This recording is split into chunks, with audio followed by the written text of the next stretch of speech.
vertical edge setter. We compete today. I see some ass off the edge. Give that mindset to put your shoulder on somebody. Dig, drop. You're finished. Hey, first down. This is a good kid. Worse than that, sir.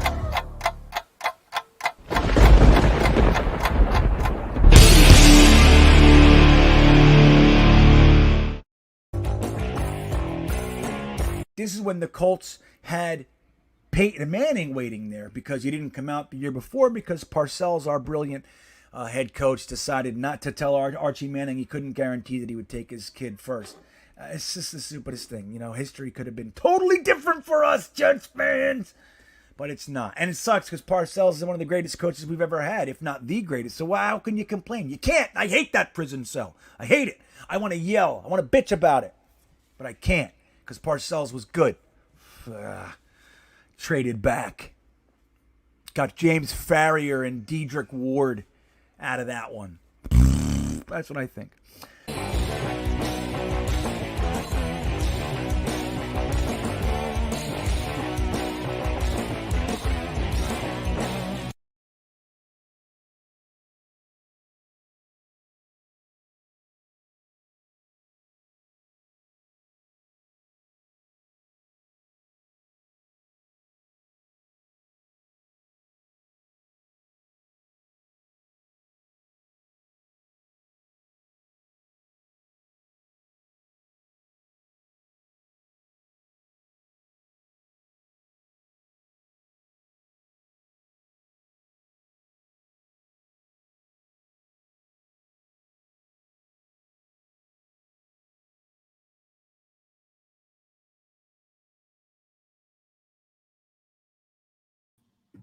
God damn it, I was on mute.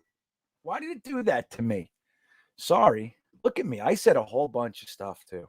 I said, welcome to the After Hours Jets Fest, formerly the After Hours Whatever Fest. But I figured, hey, we're talking about the Jets, so why not call it the Jets Fest?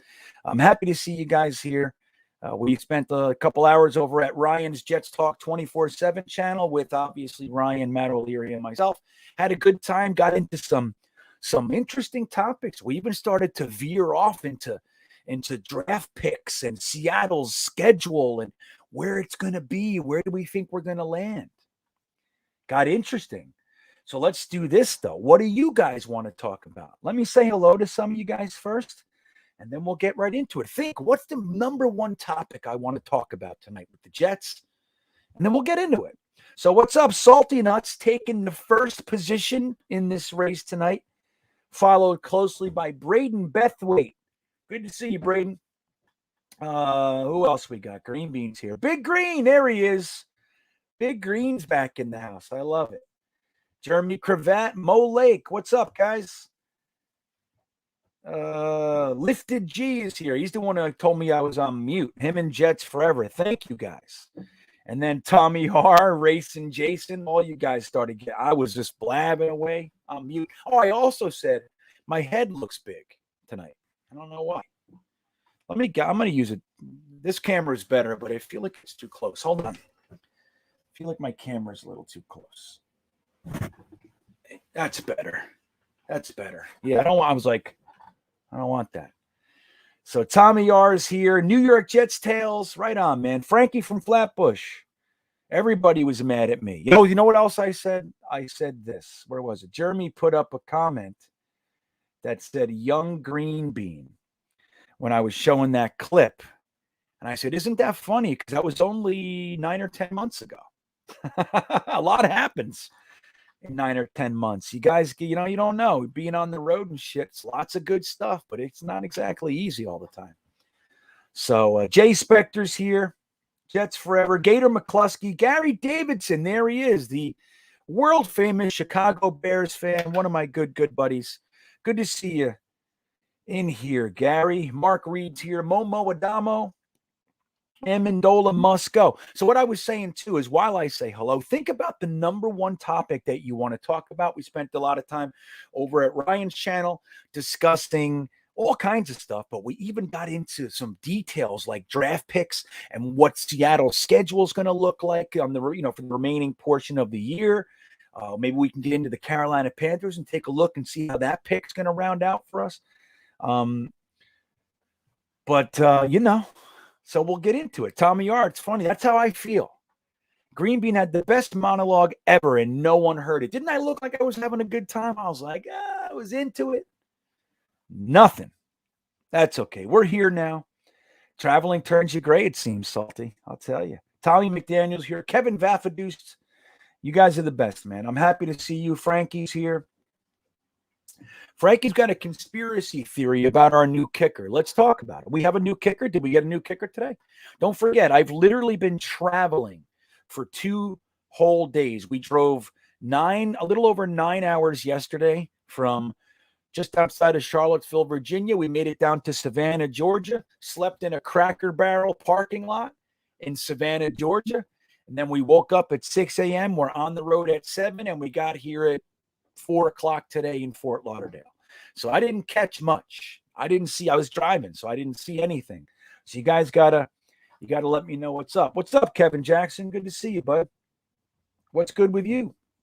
I want to hear Frankie's conspiracy theory. Dark Soldier's here. John Amarella, David Gerard. Yeah, everybody's here. This is great. What's up with you guys? So Frankie says we signed Alex Kesselman to the practice squad. Well, that is not exactly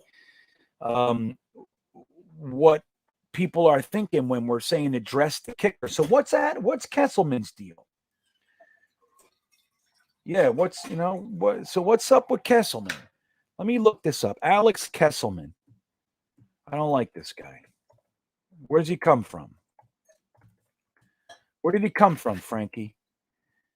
Jets signed Alex Kesselman to the practice squad and released linebacker Corey Thompson. Anybody broken up over Corey Thompson? I didn't even know he was on the practice squad. Do you?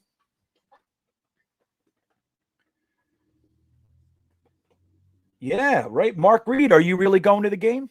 Are you going to the game in Houston? I have 2 tickets, guys. I keep trying to tell everybody.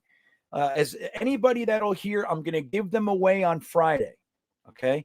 I have 2 tickets, including parking passes. So I want to make sure everybody that can make it knows, because I'm going to give them away. I only have 3 people so far. So if you can go and you want to enter, you have a good chance of winning. If you come in now, it's just a 25% chance. That's not bad in a raffle. So I want to know what Frankie's, here it is. He said, Kesselman is out of Pitt. He has a bad field goal percentage, but a big leg. I think we're going to use him on kickoffs and for long field goals. That's your conspiracy theory, Frankie? I'm disappointed. Matt Amendola has a huge leg. The problem so far is that we're not getting those strong-legged kicks to go between. There's these yellow poles on the end zone, at the back of the end zone, which used to be in the middle of the end zone, remember? And people were getting hit, so they changed it. But I don't know. I don't know. Kickoffs don't matter anymore. They've effectively taken that out of our game, which sucks to me. I love kickoff. I loved playing special teams when I was a kid. I loved it when I played as an adult. I love being on special teams. I like being on like return because I love to crush dudes who think that they're going to make a tackle. I love it, man. There's nothing I like more than seeing a guy, he's sizing up the guy with the ball. He's like, "Ooh, I'm going to get him." And I come from over here and just literally decleat him. I love it. There's nothing I like more than that. I like that even more than sacking a quarterback. I had 1 interception for a touchdown from the defensive end position. Other than that, I would just sack quarterbacks and get tackles. But that was my one moment in the sun. But I'll tell you, on special teams, boy, I loved it. So, yeah, I know, right, Jeremy? I don't like this guy. I don't like this Kesselman character. I know that's leaving. I think I'm with you. Like, if Kesselman's deal is he's got a bad field goal percentage, but he got a strong leg. Like Matt Amendola's leg is super strong. His accuracy is the problem. Like, why can't we get somebody that's accurate? That's what I want. right? That's what I want. I want accuracy. Let me ask you guys, would you rather have a kicker that can make 58-yard kicks, but he's inconsistent, or a guy that 45 plus, he's a lock? Who would you rather? Me, I'm taking the 45 guy. I am. Let's see. So, yeah. Let me see. Dark Soldier has good news. Let me see. 2 kickers and 4 quarterbacks, right, Lee? There he goes. They just signed another Amendola. Yeah. Jets Forever says, I hope he's the savior. I don't know, buddy. I don't think we got our savior. I think it makes so much sense. The thing is, let me finish my sentence. So I think it makes so much sense just to go over to the Buccaneers practice squad and poach this guy. Take Matt Amendola and put him on the practice squad and make Borregales your kicker. Because in order to get somebody from a practice squad, they got to be on your active roster. You can't just take a guy from their practice squad and put him on your practice squad. Those are the rules. So, dude, Borregales is a good-ass kicker, man. And he would be good. Like, why do we start? This is the one area, and there's a couple, but this is the number one area for me that I really am not impressed with Joe Douglas, man. Like, I don't understand why we're doing it this way. Like, use one of your picks. Like, would you rather have had a kicker or Jonathan Marshall? I mean, maybe Jonathan Marshall will replace Shepard next year. He's on the practice. Maybe, I don't know, maybe he's great. I don't know. But I think a kicker is somebody that is such an impact to the game. Such an impact. Number one, if you keep getting them the touchbacks, and that's fine. We take away the running, the run back ability. That's fine. But as far as look, man, if we had a kicker last week, that's a totally different game. It's a totally different game. When we were driving down at the end and kicked that field goal, if that's a touchdown, if we made the other field goals, that's a win. So that's what it is, man. It's bullshit. Like, you need a kicker. Kicker is one of those positions that they undervalue so much, but is so incredibly important, man. Like, I seriously don't understand what Joe Douglas is doing there. So, bothers. I know, right? Can we get Tucker? Yeah. That's what I'm talking about. Now, let me tell you a story about them. They had a guy named Cundiff for years, the Ravens, one of the best kickers in the league. I think they got Tucker as an undrafted free agent, but they kept, I think it's Barry Cundiff. I might be wrong on the first name. Cundiff. They had him forever. He was one of the best kickers in the league. And they kept him until they had their next kid. They brought in Justin Tucker. Justin Tucker beat him out. They let Cundiff go. And then that's smart to me. That's the way to do it. Get your kicker. And when you feel like he might be either starting to wear, or you see a prospect that's so good you can't pass up, you bring him in, and that's how it goes. And every year there should be competition for the kicker. Every year. I'm a firm believer in that. There should never be one kicker in camp. Never. But we've had that numerous times. So I don't really love what Joe Douglas is doing with the kicker system. Like I said, I'm a big Joe Douglas fan. I like a lot of what he's doing. I like the overall body of work. But kicker, I think he's dropping the ball. No pun intended.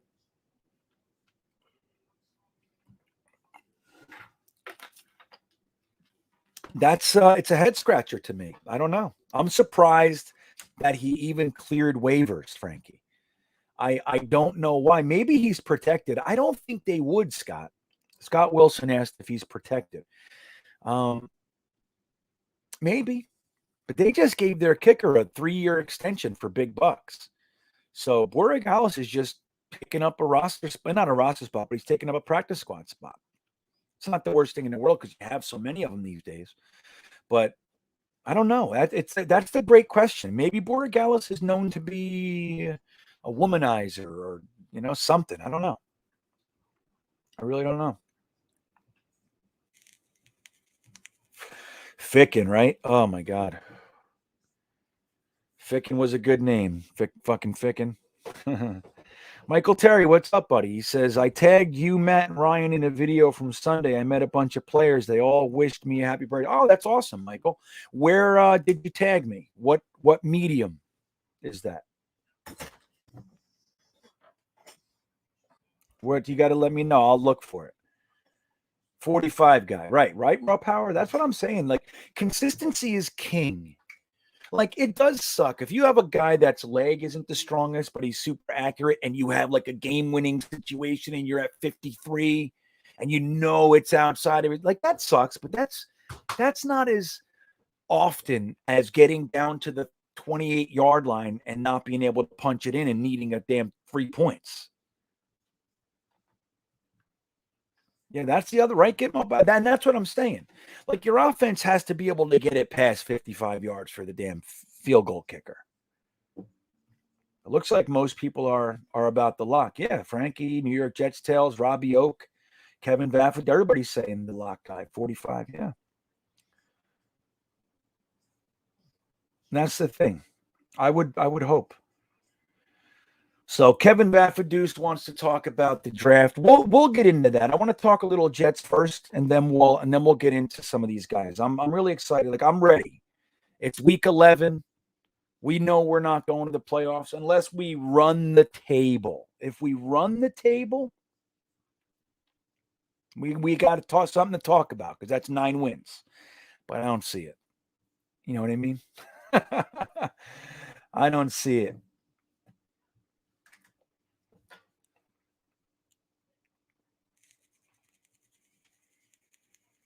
What's up, Matt Lag, Dylan Grace? I see you guys.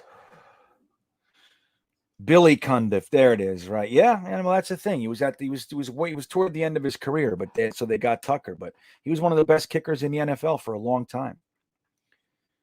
Why does everyone love Mann? Because he's a good punter. I mean, last year wasn't perfect, but it showed you what he had. You know what I mean? He showed you what he had. A lot of his net yardage, though, was because of runbacks. Like, let's not forget that. But Braden Mann's a great punter, man. He's also a good tackler, so that's important. Most punters are they're a bunch of wimps. They run towards the guy, they look all scared, and then they fall on their face. He'll lay you out, so that's important. Braden Mann is a good punter, super strong leg. And he's been out all year, as we know. Game 1, I believe it was. We would have gotten a roughing the pass or kicker, but no, we get holding on it as well. I don't think I've ever seen that before. The offense getting holding while their kicker got hit so hard he was out for 9 games. You know what I mean? Well, I don't know, Momo. Here's the thing. I thought this is why I can safely say he's not. But I don't know, because I thought he was going to get a kicker his first draft because we didn't have one. I thought he was 100% going to get a kicker with his last pick, which was a 6th. Instead, he traded it. He traded his pick for Nate Hairston. But anyway, then the next year I was convinced. We had such kicker problems. I said, he's definitely drafting a kicker. I wanted Borregales. Or I wanted Riley Patterson, one of those guys, and he traded the pick again. Oh no, he traded it for Quincy Wilson. Let me see. I'm mixing it up a little bit, but either way, and he didn't take a kicker again, and then we got Jamie Nagar and the undrafted free agent heap, but he didn't do anything. Nobody was excited about him. There was a couple kickers I would have been really excited about. He brought in Jamie Nagar. I was like, oh, who is this? Right, it is called football for a reason. So the thing is with JD, like looking now, listen to this, Momo, just to go back to that question.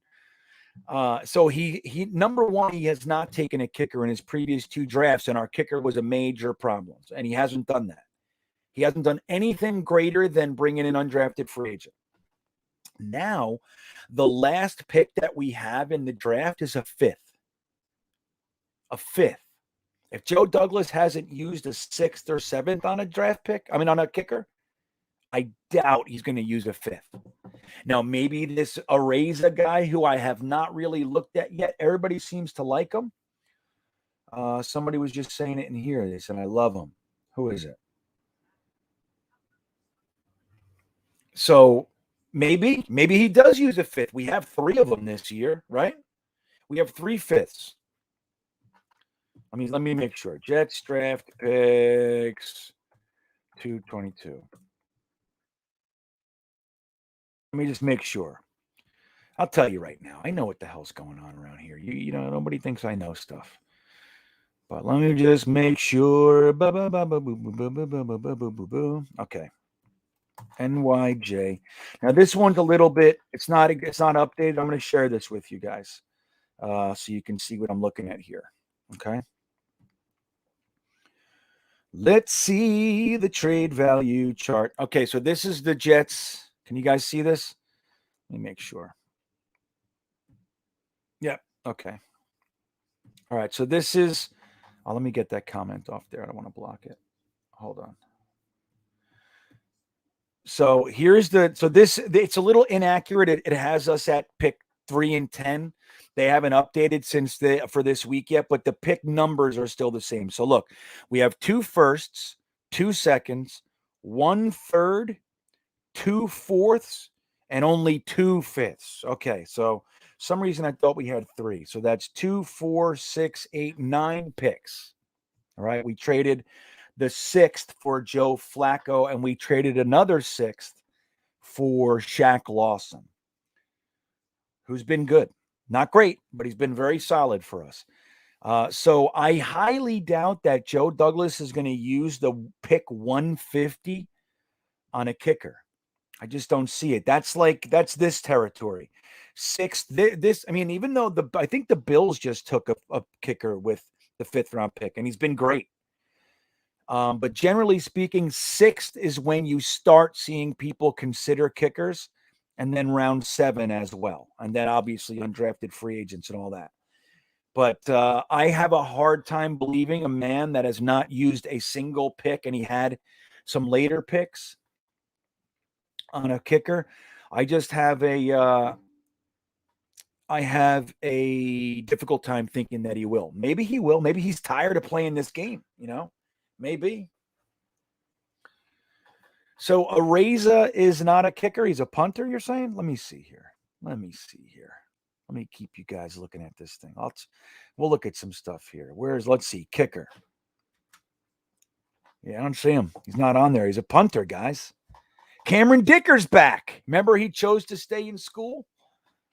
That was the guy we took at the end of every mock. Cameron Dicker, our kicker. Remember?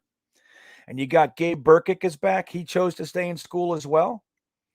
So both of those guys. Cameron Dicker's way up number 2 now. So these are the top kickers in the country. Now let's see. Is Areza a punter? I thought he was a place kicker too. So Matt Areza is a punter. Does he do place kicking as well, though? Maybe he does. Maybe. So I'll open that page up a little bit later too. When we start looking at some players, he's both a kicker and a punter. Interesting. Trevor Areza. So let me see here. Matt Areza. So we're talking about Trevor Areza, huh? Let me see. So why don't they have him up here? Let me see. Trevor Areza, huh?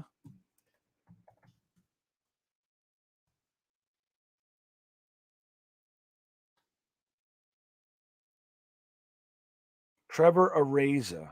Areza? No, that's a basketball. I don't know. That's a different guy. Anyway, what's up, Mikey Mouse? Oh, you're just playing Friggledy? Okay, he sent me looking. So that'd be interesting, though. But I think, look, we used a 6th round pick on Braden Mann.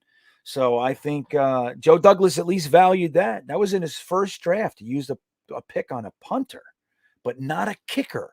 Now, I'm a big fan of valuing the field position flip potential for a punter. I mean, I think a lot of teams that we've had, we didn't value that. We've had some good punters over the year, but there were lots of years where it just wasn't a part of our thought process. That is a major piece of the game.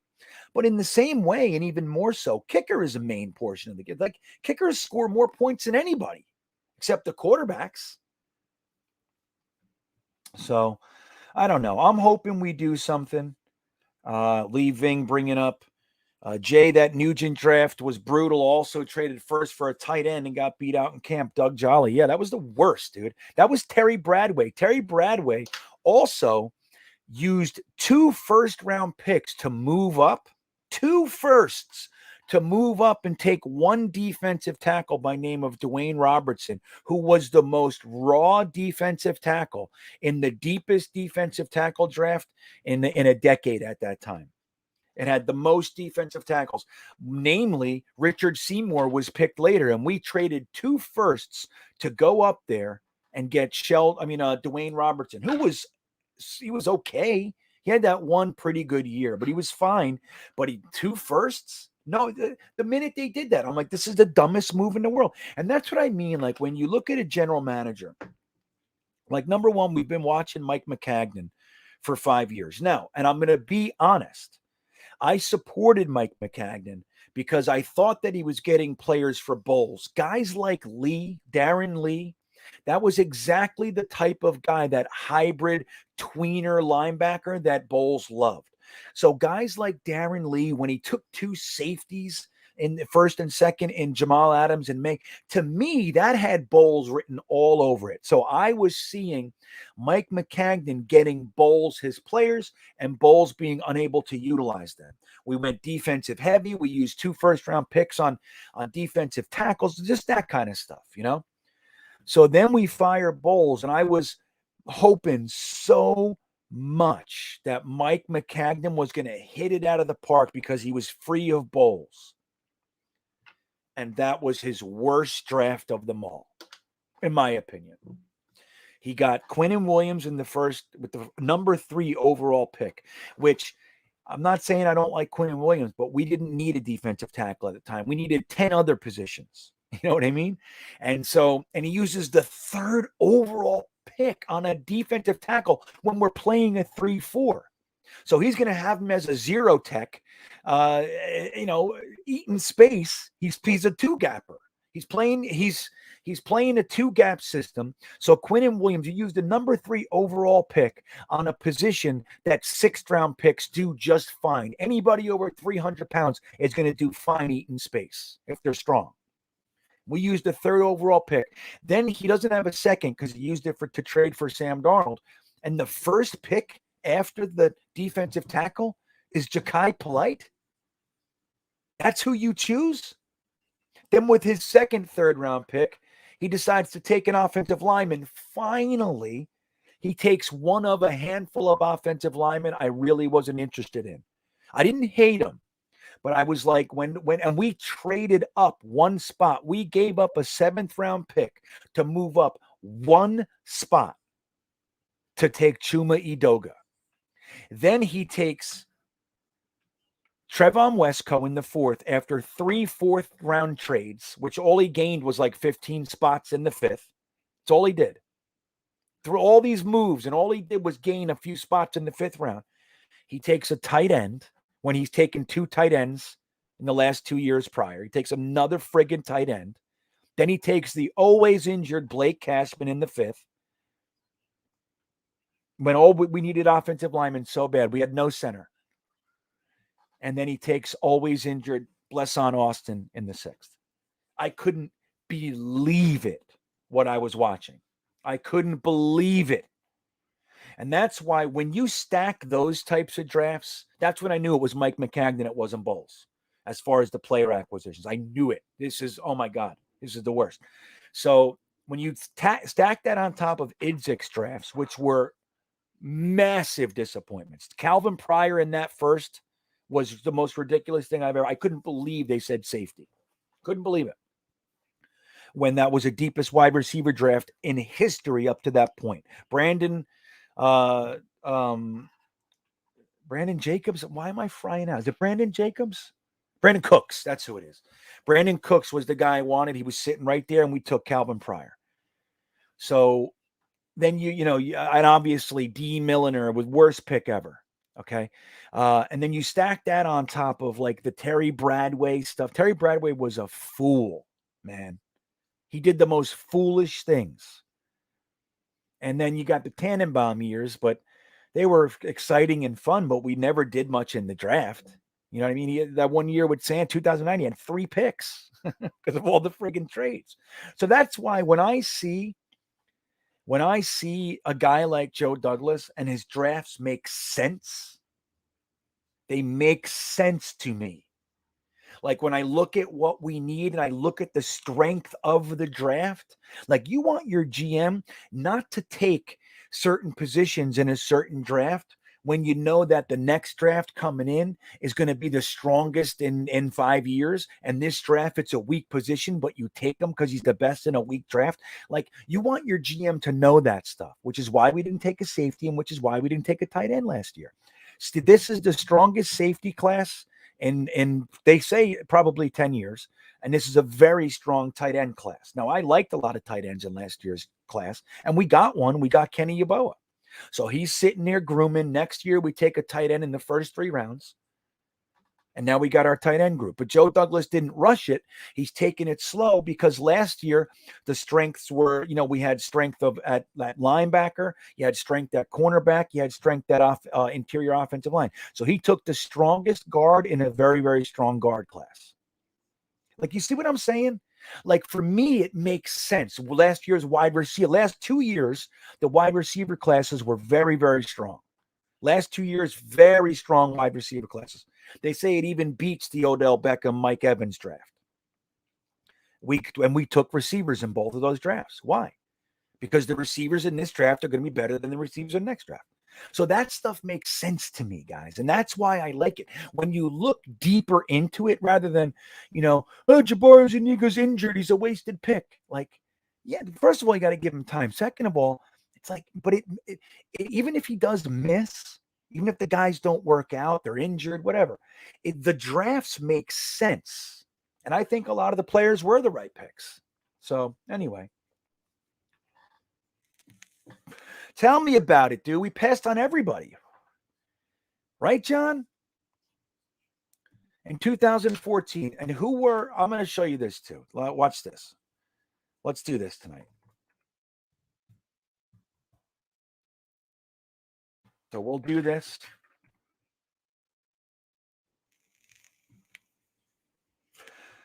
I'm going to show you this. I'm going to share this screen with you.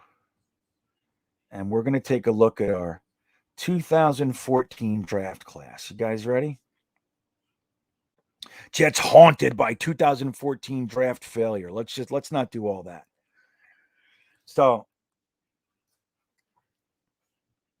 this was our draft class. Let me give you this. In 2014. Again, this was the strongest wide receiver class in NFL history at that point. That's what they were saying. And it's proven to be the case. We took, with our first round pick, a safety. Okay? In the strongest wide receiver was our number one need. Number one.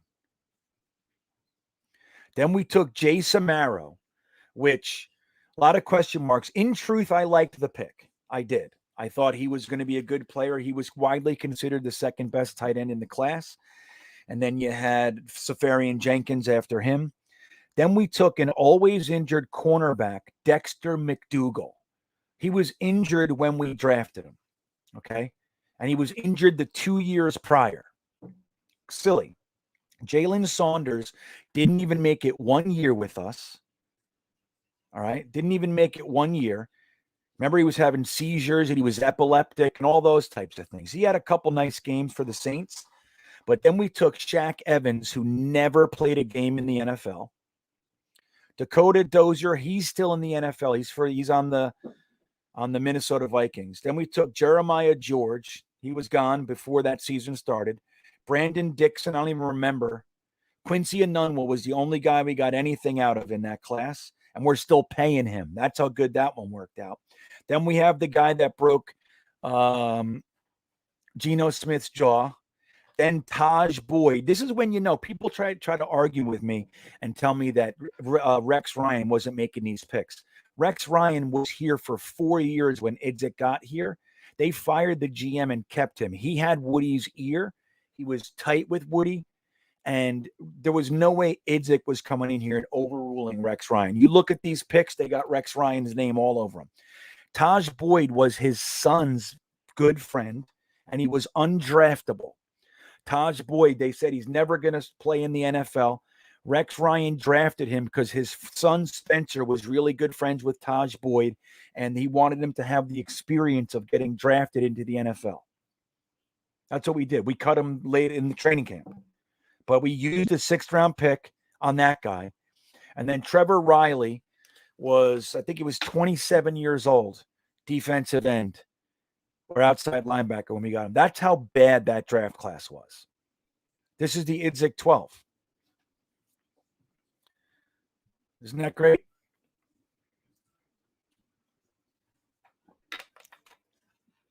Isn't that great? So when you look at this, and now conversely, let's look at this draft class. Okay.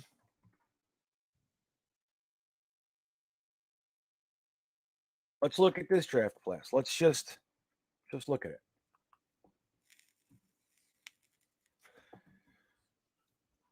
So we got obviously Zach Wilson. Now he's having a rocky start, but that's fine.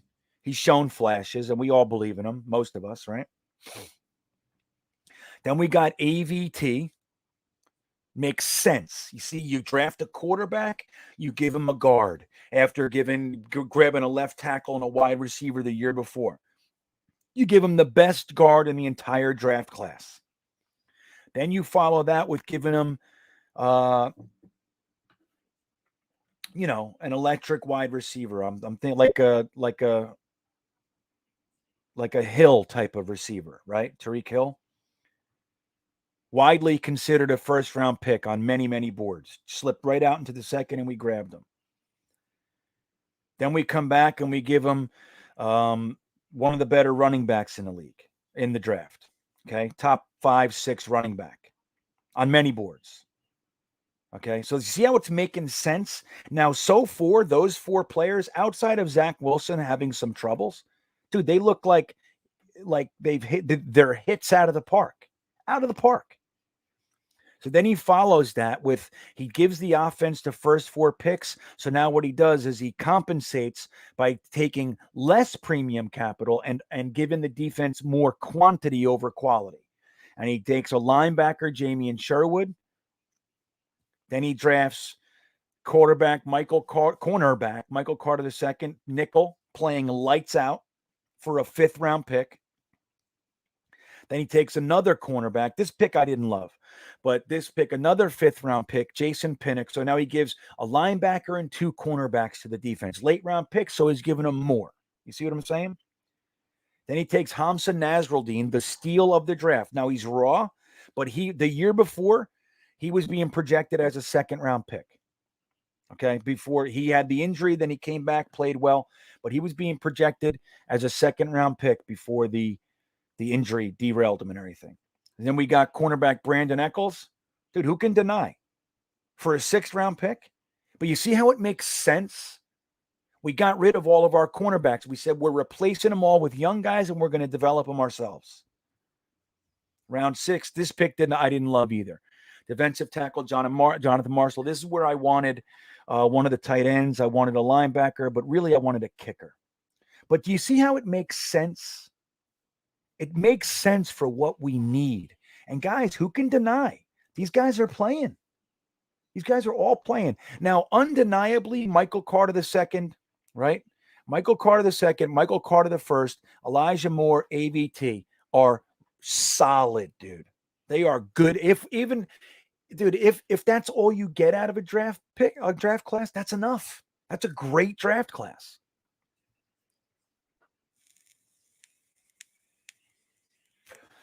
Yeah, Mikey Mouse. Calvin Pryor was supposed to. You remember what Rex Ryan said?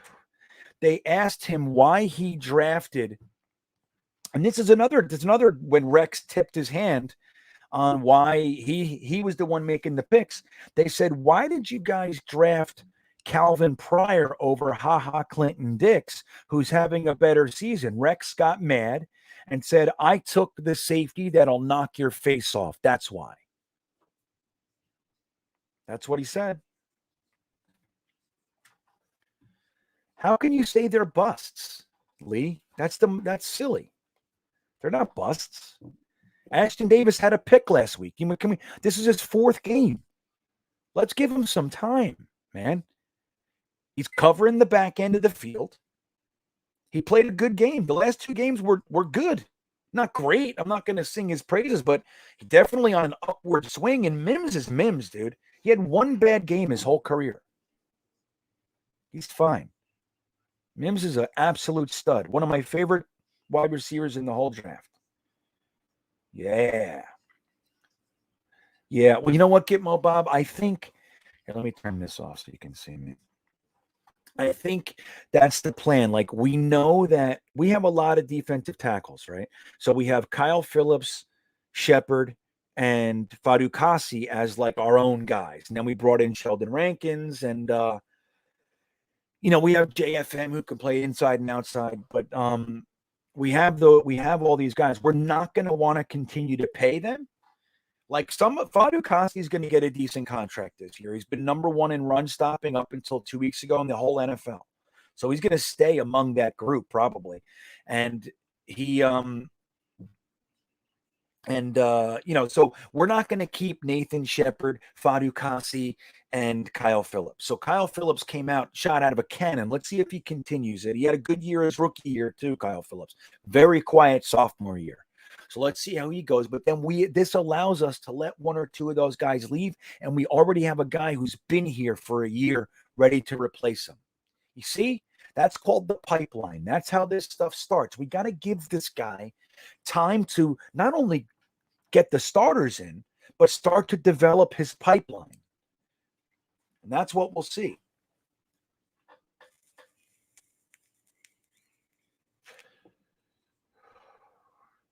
I know, Friggle D, they're definitely different types of players. I could see him replacing Shepard, though, even though they're different players too. But he has more of that elusive athleticism. It's a little bit closer to a Quinnen style, I would say. Not exactly. But Fadu Kasi has that. He takes up a lot of space, boy.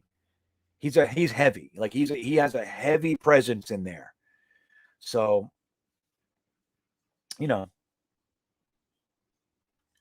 let's see. Friggle D says, it's why I love Joe Douglas. Even if Zach doesn't pan out, JD is the right guy to fill. I agree.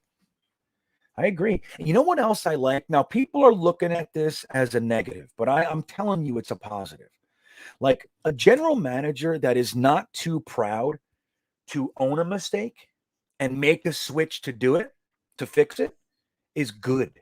That is a positive, guys. Like, just for example, now, all year, people were saying we should have brought in a vet quarterback, blah, blah, blah. We heard it all year. Now, they did bring in a vet quarterback. They had a guy here the whole time, Josh Johnson. Nobody liked him, but he was here. Now, he was here to be the mentor. He was in the mentor role to Zach, but he wasn't on the sideline during game day. So a lot of people wanted a vet quarterback to be the number 2, and I can appreciate that. So when Zach goes down, they had Mike White, who they believe in, as a backup. And then they had Josh Johnson as the vet on the practice squad. When it got nervous, they were like, oh shit, we're really starting Mike White and we only have Josh Johnson. They went out and used a 6th round pick for Flacco. Why? Was it a panic move? No, I think it was erring on the side of caution. It was like, hey man, we took a swing. Zach went down. I don't love that Josh Johnson is now the backup to the start. Let's bring in Joe Flacco. We know that he can at least be a serviceable average quarterback. He's not going to lose games for you. Let's bring him in here. And they did. So now they have 2 vet quarterbacks. In addition to that, they were doing the Rob Calabrese quarterback thing. Remember, Rob Calabrese is a rookie quarterback coach. He's only been a quality control coach before. So they're doing that, and they see Zach struggling. After Greg Knapp passed away, they brought in Kavanaugh to help with that, but he's not Greg Knapp, dude. You don't hear Peyton Manning in his Hall of Fame speech talking about Matt Kavanaugh. Now, he's a respected guy, but he's not Greg Knapp. So they bring Kavanaugh in and Calabrese. It's not working to the way they hoped. So what does Joe Douglas do? He brings in Zach's quarterback coach. So in 1 week's time, Zach got hurt. They brought in a second quarterback coach and a second vet quarterback. Why? To make sure that the choices that they made, just to be careful. So I think that's it. People said, "Oh, Joe Douglas knows that he was wrong and he's panicking." I don't see it. I don't see that. I see a guy that's like, you know what? I have a chance to get this guy. I'm gonna do it. I'm gonna err on the side of caution, and I'm gonna make sure. Then Josh Johnson comes in and throws for 317 yards. Who had 3 touchdowns? Nobody saw that coming. So like, fuck, we didn't need Flacco. You know what I mean? We didn't. But so there it is. So it makes sense to me, all this stuff. I think so too, Sherb. Sheldon Rankins has had a couple good games, but I don't see the impact like I was hoping. Him and Quinnen in there. Now that could be the system too. Like, look, there's problems with this defensive system. Now, I think what they're doing is they're just running their system. They want guys to be practitioners of it. They want them to know their system inside and out before they start doing a bunch of different stuff. Would I do it that way? Probably not, but I see it. I can understand. But I still thought Sheldon Rankins and Quinnen Williams in the middle were going to be more disruptive. Now, maybe that's because the edge isn't as strong. You know what I mean? He can very easily just take a step back and have another second. The quarterback, that is. Maybe that's what it is. But anyway, I would rather see Kyle Phillips and Jonathan Marshall than Sheldon Rankins, I think. You know what I mean? You keep Fadukasi, you keep Quinnen around. Quinnen's going to be here another 2 years anyway. Like I'm a big fan of, like, since we're going to do this young guy thing, all the young cornerbacks, the young linebackers, the young wide receivers, the young quarterback, the young offensive line. Like, since we're going to do this, it's my opinion that, like, we should keep guys like Josh Adams over Tevin Coleman. We should keep guys like Jonathan Marshall playing over Nathan Shepard, like that kind of stuff. But maybe it's just too much. You know what I mean? It's too many damn rookies and young guys. But so anyway, I think it makes a lot of sense. Yeah, you got it, Jay. That's my spot here. Like, I remember, let me just tell you guys, there was many years of my life that I was the most loudmouth, vile, profanity spewing, fighting guy in the whole stadium. I was in Giant Stadium. I've been escorted out more than once. I have gotten into fist fights more than once at the stadium. I've snuck beer in, I've snuck drugs in, I've fallen asleep, I've thrown up on people's hair, all kinds of stuff. You know what I mean? Like, I've done. So I definitely can relate to when people are just furious. I get it, man. I've walked out of that stadium, down that turnstile at Giant Stadium, miserable too many times, man. I get it. But now I'm a little older, I'm a little more constructive, and I know that I can see the difference. I understand that people are having a hard time when we're 2-8 or whatever to see any progress or see that these decisions are working. But me, I see the difference. Like I just explained to you, the moves that Terry Bradway moved, people laughed at them. You traded a first for Doug Jolly? I mean, we got another pick back too. But why are we giving up a first for Doug Jolly? He's not even good. He's like an average tight end. And then we use our second pick on a fucking kicker. Like, what are you doing? And that was after trading 2 first-round picks to get Dwayne Robertson. Like, it didn't make sense. So anyway.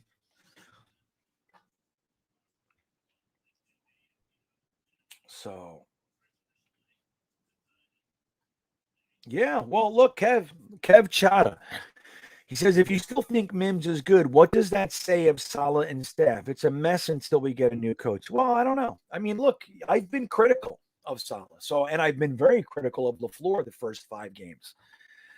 So I'm not like pulling back on all that necessarily, other than to say, it's like what Rex Ryan said this week. He said, look, I talked to the guy. the plan isn't necessarily what we think it is. You know what I mean? Like Saleh is willing to take this bombardment, this onslaught, because he's installing something, and he's letting guys take their lumps and make their mistakes all together right now. Now we're seeing the offense bounce back. Like we're seeing guys like Michael Carter, Elijah Moore get involved with Corey Davis and Jamison Crowder and Berrios and those kinds of guys. You know, but like we're seeing it, man. The last did you know that walking into this game, we were the 11th overall offense in the NFL for the 3 weeks prior. 11th. Like that's a nice turnaround for a 3 week span. We haven't had that in forever. So we're like, you can see the progress. Now the defense is going to take a longer time, in large part because of what I just told you. The last 2 years, we gave our premium assets to the offense. We used our first and second on offense in 2019 or 2020. And in 2021, we used our first 4 picks on offense. Now, we gave the defense picks later, but those were the later, fourth, fifth, sixth round picks in 2021. In 2020, we did use our 2/3 on defense. With Jabari Zuniga and Ashton Davis. Ashton Davis is coming on. Jabari Zuniga in his first game back had a nice sack and forced fumble. I'm telling you, give these guys time. I like Jabari Zuniga in college. Oh, well, I'm way behind. Okay, I'm going to scroll down. I'm sorry if I missed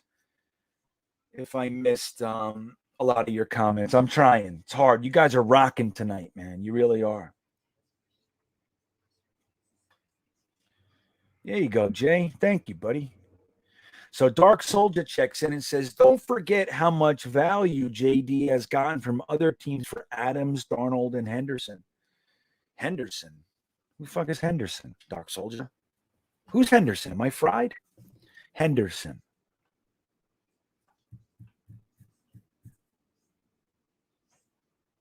Darnold, Henderson? Williamson?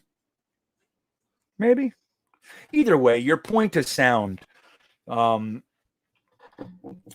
about this, guys. Joe Douglas came here in 2019 after the draft, and I know you guys have heard this a million times, but I'm gonna deconstruct it for you. He gets hired after the draft and after we spend $100 million on contracts like Le'Veon Bell, C.J. Mosley. Remember, Anthony Barr said he was coming and snubbed us? That embarrassing shit. So that's why we turned around and gave C.J. Mosley $5 million a year more than anybody else was offering. Not 1, not 2, 5. So Joe Douglas comes in and he's like, holy shit, this GM sucked. Look at these contracts he gave away. He's got Sam Darnold. He's got Jamal Adams. That's about, that's about it. Marcus May, a couple guys here and there. Quinnen Williams, Leo, right? So he sits here for a few months and he says, okay, I'm not paying Leo Williams next year. There's no way. Let me see what I can get. He's going to want $20 million. There's no way I'm keeping him. I might as well get something for him. He gets a 3rd and a 5th for Leo. It's his first thing, right? And he does some smaller trades here and there. Trades with the Patriots, trades with the Giants, things we haven't done in decades. We have not traded with the Giants. Why not? Why can't we trade with? He came in, he traded with the Giants in his first few months. Why not? They want to give me a 3rd and a 5th for a guy I don't want. So he sent them over there. So he takes Leo, Jamal Adams, and Sam Darnold. He watches them for a year and says, these ain't the guys. These are not the guys. Sam Darnold, he gave another year and then knew. He turns Leo, Jamal Adams, and Sam Darnold, along with some smaller ones, Avery Williamson, McClendon. He turns those guys into an entire additional draft class worth of capital. An entire extra draft class on guys that are never going to do anything. What has Jamal Adams done 2 years at Seattle? These are his prime years, man. He just got his first interception from his NFL quarterback, a starting quarterback in his whole 5-year career. 1. That's what he has. 1. Sure, he gets sacks and stuff, but very rarely does he impact the game. It happens, but very rarely. Sam Darnold, he got 3 draft picks for, a second, a fourth, and a sixth, 2 of which we got coming this year. For a guy who's injured again, he's going to be out 4 weeks. And I'm telling you, Sam Darnold's never starting another game in Carolina unless people get hurt. That's the way it's going to go. They already committed to his 5th year, so they got him next year too. They could cut him, but they're still going to pay him. And they've done that before. We even just last year with Teddy Bridgewater. This year, they're paying $17 million for Teddy Bridgewater to play in Denver. That's how silly they are. So he turned those guys that Leo was making $21 million a year. The Giants are the same record as us, almost. What do they have? One more win? They're losers. They're the 5th overall draft pick. They're in the same boat as we are. They're paying a guy $21 million. Do you see what I'm saying? So he turned those guys, they're fine. They're good players. Leo had a good year last year. It's fine. They're good. Nobody's going to say Jamal Adams isn't a good football player. Nobody's going to say Leo isn't a good football player. Leo's always healthy. He's a hard worker. He's a good kid. He is. But Joe Douglas knew these guys, I'm not paying them what they want for the production that they're giving me. I'm going to flip them and get what I want here and start this shit over. He's still dealing with contracts from Bell, Trumaine Johnson, Quincy Enunwa. He's still paying these guys because of McCagnon. So he turned those guys into an additional and a top-heavy draft class. 2 firsts, seconds, thirds. See what I'm saying?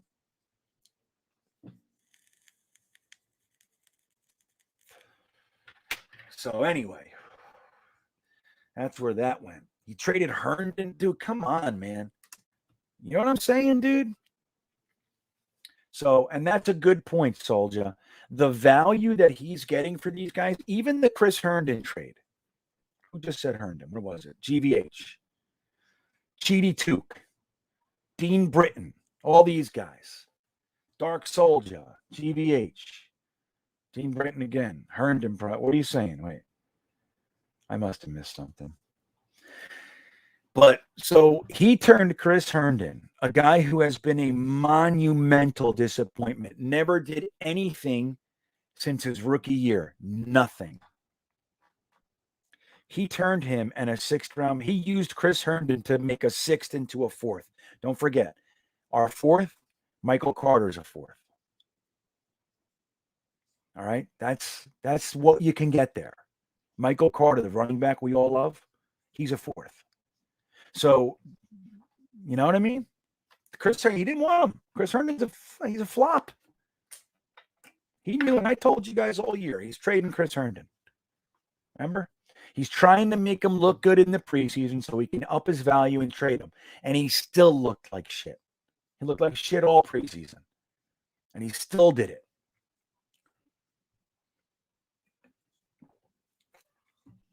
Get Mo Bob with LaFraud. LaFraud's looking okay, though. He's coming around the mountain, right, Bob? He is. I'm not convinced yet, but he looks better, and that's all we want. So is he going to be in the box? He'll be in the box. I don't think LaFraud will ever be on the field again. I don't. Again, they have their system now. It took them a little while to get it. Mike LaFleur's job is to create, manage, and implement the game plan. That's the only thing we want you thinking about. Matt Cavanaugh will run the sideline, let him interact with all your offensive players. Who's doing what? Who's this? Work with the position coaches. And then you have 2 quarterback coaches, 1 vet and 1 rook, and Jonathan Beck and Rob Calabrese, respectively. So you have 2 guys sitting with Zach, and you have vets like Flacco and Josh Johnson, along with Mike White, all powwowing all week. See what I mean? Now we have a system, which in my opinion is probably what was going to happen if Greg Knapp was here. You didn't need John Beck with Greg Knapp here. Everybody, Steve Young, Peyton Manning, all these guys said, Greg Knapp changed my career. And we had him. So it took a few months. Let me tell you something, David Gerard. Let me tell you something right now about Matt Rule. I liked Matt Rule. I thought he had a lot of potential. I still think he does. I think he's a very, very good football coach. But letting that guy have as much say in the personnel department as he's had, think about this. He's only been there. He's in the middle of his second season. Since he's been there, they cut Cam Newton without even seeing him play, like as for him, never even really talked to him. They came in, they let Cam Newton go. They signed Teddy Bridgewater to a 3-year, $63 million contract. 1 year later, they sent Teddy Bridgewater to the Denver Broncos for 1 6th-round pick, and they're still paying him. They had to eat the contract. He took that 6th-round pick, added a 4th and a 2nd to it. It didn't happen like that, but it was actually Sam was signing first. But he took those picks and sent them for the 32nd ranked quarterback in the NFL last year. They gave 3 picks for the 32nd ranked quarterback, sent a better quarterback, at least statistically, for a 6th while paying him. Sam sucks, gets hurt, and they signed Cam Newton back. So all that stuff, all those draft picks, millions of dollars, loss after loss after loss. And they got Cam Newton. And he won a game. I'm just saying, Matt Rule doesn't look so good. And they have oodles and oodles of talent, man. DJ Moore, Terrace Marshall, Christian McCaffrey, Chuba Hubbard, Robbie Anderson. Arnold, the tight end, is a little bit above average too. So, dude, man. And they're in a spiral. They lost again last week.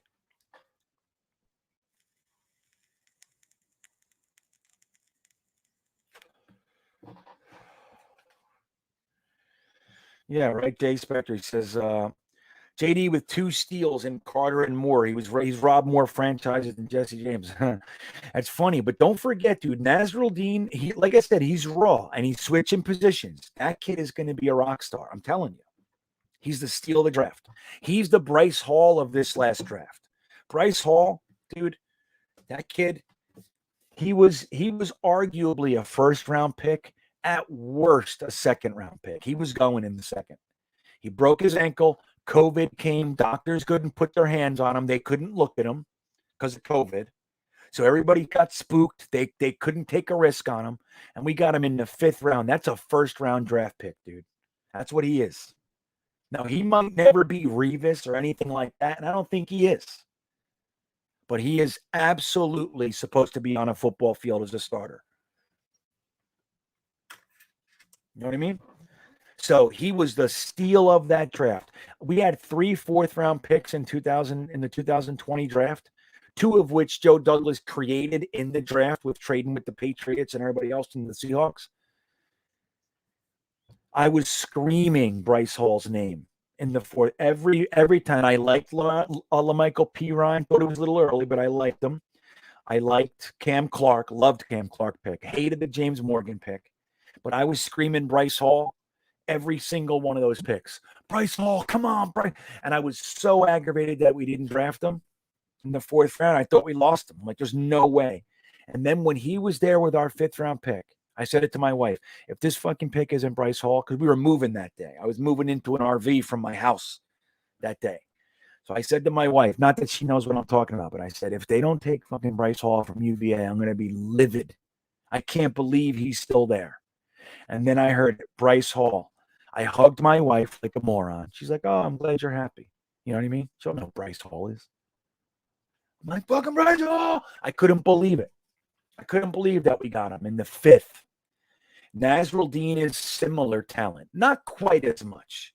But Nasruddin was being talked about as a 2nd round. He was supposed to be a 3rd-round pick even after the injury. That's where he was mocked. Go back and look at the drafts. 3rd, 4th round, every day of the week. And that was after the injury. Before the injury, he was going to be a 2nd-round pick. We got him in the 5th or 6th. 6th.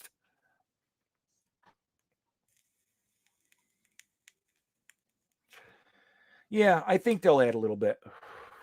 They'll add a few pounds.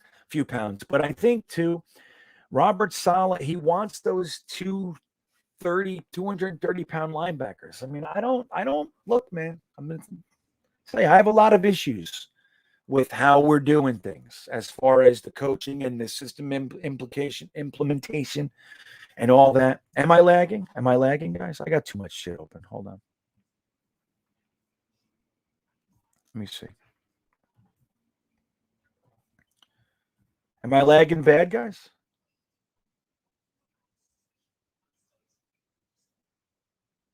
Let me see here. No, Dean, I think Adam Gase just wanted his backup. He wanted his backup quarterback. We signed Trevor Siemian, but we didn't. We had David Fales at the time, so he wanted a guy to groom. Don't forget, Adam Gase went 6-2. They were all happy. You know what I mean? Oh, it's a mark of the future. We're going to be great. Sam's awesome. They wanted that guy. Adam Gase wanted that guy that he could develop behind Sam. That's what he wanted. Remember that, David? I was losing my mind over Bryce. So I couldn't believe that we got him in the 5th. I couldn't believe it. I'm choppy. Yeah. That's all right. All right. Well, then let's just wrap it up. This is a good one too. But yeah, I'm going on my Wi-Fi and everything. I don't know. I should be good. I have pretty good upload speed right now. Let me see. Has it been this way the whole time, or did it get this way? Tell me if you can. Whoops.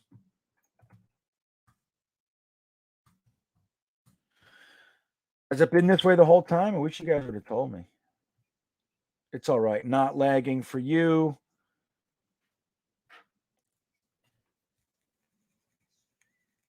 It's fine for Mitt Flair. Picture is grainy for Jets Tails. I hate when it gets like this. I didn't hook up my Wii Boost yet, so I have like a booster. It's not hooked up. I'm going off this guy right now. Let me see what I'm going off of, actually. Yeah, I'm going off that. Why aren't I using the Xfinity? I don't want to get nuts. It's been like offense. Choppy, Mark Reed. It's a little grainy. It's fine, but the picture is grainy. Is the sound good? It's spotty. That sucks. We hear you fine. Boo. It's good enough. No, I'm not on the beach. I'm west of 95. I'm on like Commercial Boulevard in Fort Lauderdale.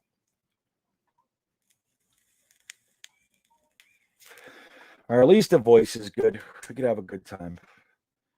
So when I show you guys stuff on the page, you can't read it. Like when I share my screen.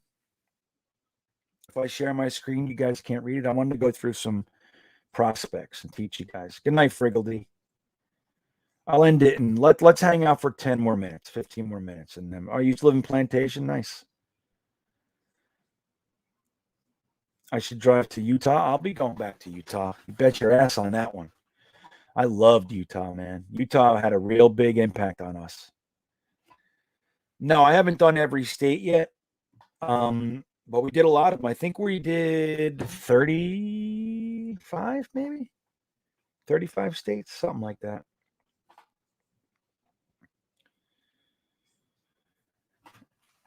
So, all right. Tell me if you can see. Tell me if you can see the. Let me see my speed test. Hold on. I just want to check something, and then I'm going to share you the screen. Tell me if you can read it.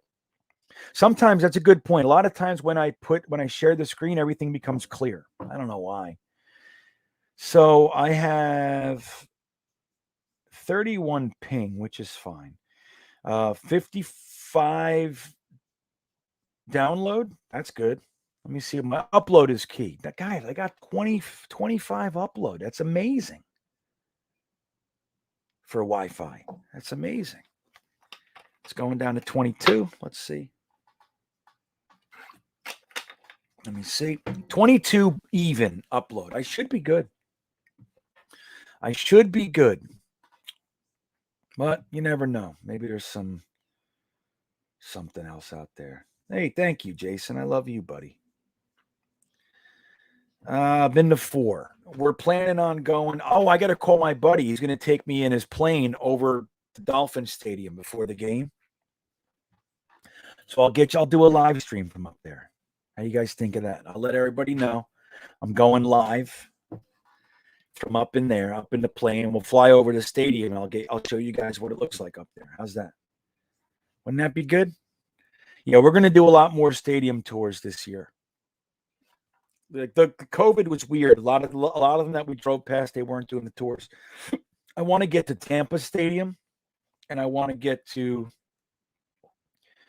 the Dolphins Stadium. I wanted to get to MetLife. They wouldn't let me. They didn't want me to come. They were too busy. Isn't that something? You can see my seltzer. You like that, Jeremy? All right, so I want to show you guys a couple of things here. All right, so I'm going to share. This is one of the sites I love. Now there's a few that I use during drafts and stuff, and then obviously I go and I get as much full game tape as I can. I don't do this for a living, so it's hard to do as much as you'd like, but here. So you see this? So this is Draft Tech. I look at their stuff and then I watch how the draft ends up, and they're pretty good, man. They're pretty good. So let's see their big board real quick. Okay, let me get this comment off real quick. So I'm going to show you their big board. This is their let me see.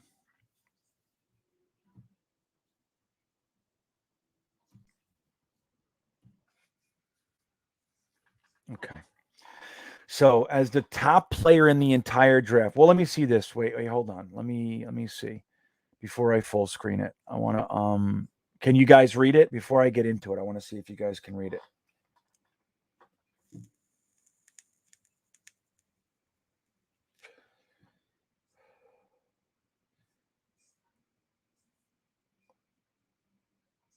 Let me see what you got. You're talking about Commercial Boulevard. Wouldn't that right, TK? That's what I'm saying, man. We're gonna get you up there. I'll let you guys know in the before I get up there. So you can read it? Okay. I'm perfect HD now. It sucks too. I got a good camera too, man. So it's like I said, I got 22 upload, which is I only need 5 to do a live stream. Once I get past 10, I'm usually crisp. So I don't know. Small but okay, right, Hank? Square. Okay, so but you guys can read this, right? Let me just make sure. Okay. So this is their big board. So look at this. I want to draw your attention to something. Their top 3 players in the entire draft. Usually, like last year, it was Trevor Lawrence was up here. All right. Now it's Kayvon Thibodeau. Kayvon Thibodeau, the edge rusher, 6'5", 260 out of Oregon. Look at the next guy. Best in the entire draft. A safety, Kyle Hamilton. And this is what I'm talking about. When you have a safety, like generally speaking, I'm 100% on board with not taking a safety in the first. Or at least this high in the first. And we've been burned. We've taken Jamal Adams and we've taken Calvin Pryor. But both of them were not our needs. So there's that. We didn't need, we needed a quarterback, and we needed Watson, and we took Jamal Adams. So, and he's a box safety, dude. Like, why in the world would you take a strong safety? I don't know. So anyway, Kyle Hamilton is an entirely different thing. Taller than Jamal Adams, bigger than Jamal Adams, faster than Jamal Adams, way better coverage than Jamal Adams, has a nose for the ball. Kyle Hamilton always seems to be where the ball is, whether it's making tackles or in pass coverage. So it's just interesting to see. And then the next best player is Derek Stingley, a cornerback, which we could say we need as well. So if you don't want to take a safety that high, which I agree, he's next to Thibodeau, he's the best player in the whole draft. You then take the cornerback. Go ahead. We need them both. Then you got Evan Neal, the first offensive player in the draft. And then you have Aiden Hutchinson. So think about this. 5 players before the highest rated quarterback. Matt Corral out of Ole Miss. And then you got the next one is Malik Willis out of Liberty. That's what we're talking about this year. You see what I'm saying? So it's an entirely different thing. Now, would you want to see us draft Linderbaum, who's rated the 14th best player, when we have needs up here? So you look at, we need edge, we need safety, we need cornerback. We got 3 edge rushers up there before Linderbaum. George Karlaftis, the top 3 edge rushers are rated higher. So think, a lot of people like to say this, I don't want the 3rd best of this when I can have the 1st best of this. Well, it just so happens, and they're not alone in these ratings, that the 3rd best pass rusher is rated higher than the 1st center. See what I'm saying? Now, again, this is going to change, guys. This is just for today. Now, Kenyon Green, in my opinion, is going to shoot up the board. He's going to be up here in the top 10 to 15 range, in my opinion. But we'll see. I think he's fantastic. All right. But anyway, when you're talking about position, like, it's not just about your needs. You ever heard that? Best player over need, right? But the real way you want to do it is best player available at a need. You don't want to reach for need over players that, like, so you're gonna bypass. People want to bypass. If we're at the number 2 pick, you want to bypass Kyle Hamilton, the best safety in a decade. He's the closest thing to Ed Reed that we've seen in a long time. Derek, a cornerback, you want to pass up Hamilton, Stingley, Evan Neal, Aiden Hutchinson. You don't need a 5 tech. Ahmad Gardner, Chris Olave, who I wouldn't take a 1st-round wide receiver this year, and Karlaftis. You want to pass all those guys for a need at Tyler Linderbaum. It doesn't make sense. Now, and I love Tyler Linderbaum. It doesn't make sense to do that, because even though, like, because technically speaking, he's not a need this year. We don't, every year there's a center everybody says is great, and that's the truth, because every year there is a center that's great. Now, Linderbaum might be the best center that's come out in a few years. I'll give him that. He's great. And I think he's probably better all around than Creed Humphrey. At the same time, you're passing. These are positions of need. Aiden Hutchinson, that's a need. Right tackle, just as much of a need as center. See what I mean? Because we're not going to keep Moses and Fant, in my opinion. We're not. So that's just as much of a need as Linderbaum. But you have needs at safety, big need. We don't have any safeties, none. We have all hodgepodge. We need a number 1 corner next to Bryce Hall. Eccles is not it. I think Eccles is a keeper. Eccles is a really good dime, or, first guy off the bench, so to speak. I think he's great there. But cornerback, you could totally use a shutdown corner next to Bryce Hall. Think about Bryce Hall having Derek Stingley on, the fuck's his name from Buffalo? Diggs, as opposed to Javelin Guidry when Eccles went down. See what I mean? You have Aiden Hutchinson. And if you're going to go offensive line, again, your right tackle is just as much of a need as center. We have a guy there, but you got a guy who's rated 10 spots better than Linderbaum is at another position of need. So you see what I'm saying? This is what I'm trying to get across. It's not to say taking Linderbaum is a bad move. I'm just saying, when you really want to try to get elite players and you want to maximize the value in a draft class, you can take this guy here, Derek Stingley, Kyle Hamilton, and you can, if you're, let's say they're at 10, you can still get George Karlaftis at edge and Kyle Hamilton. Or you can take Aiden Hutchinson and then get Tyler Linderbaum. So, but you can do that because a lot of these guys are gonna slide and all that sort of stuff. But let's take a look now. Let's go and take a look at the centers real quick, just because we're talking about Linderbaum. So you go here, you look at center. I want to show you some guys. I want to bring guys to your attention. All right. Well, before I do, let me look at the chat. Let me see what you guys are saying. Frankie says we definitely need a quarterback. Yeah, that's what I think. Jets forever. Look, now the injury is concerning, and you cannot overlook that. But remember Caleb Farley last year? He was, by and large, the best cornerback in the draft. A lot of people's boards. But he slid to the third cornerback taken because of his injury history. So J.C. Horn, that's his dad. J.C. Horn went first, then Patrick Surtain went the following pick. So that's another thing that Matt Rule could be. Surtain was considered the best corner in the draft, barring all injuries and everything, and they took J.C. Horn over him. I think Horn's fine, though. But it's an interesting move. So Caleb Farley slid, but he still didn't slide out of the first round. And he had injury history. So Kyle Hamilton's injury history is concerning. He's going to be out the rest of the year. So you got to see when he comes back. Is he good for the combine? All those kinds of things.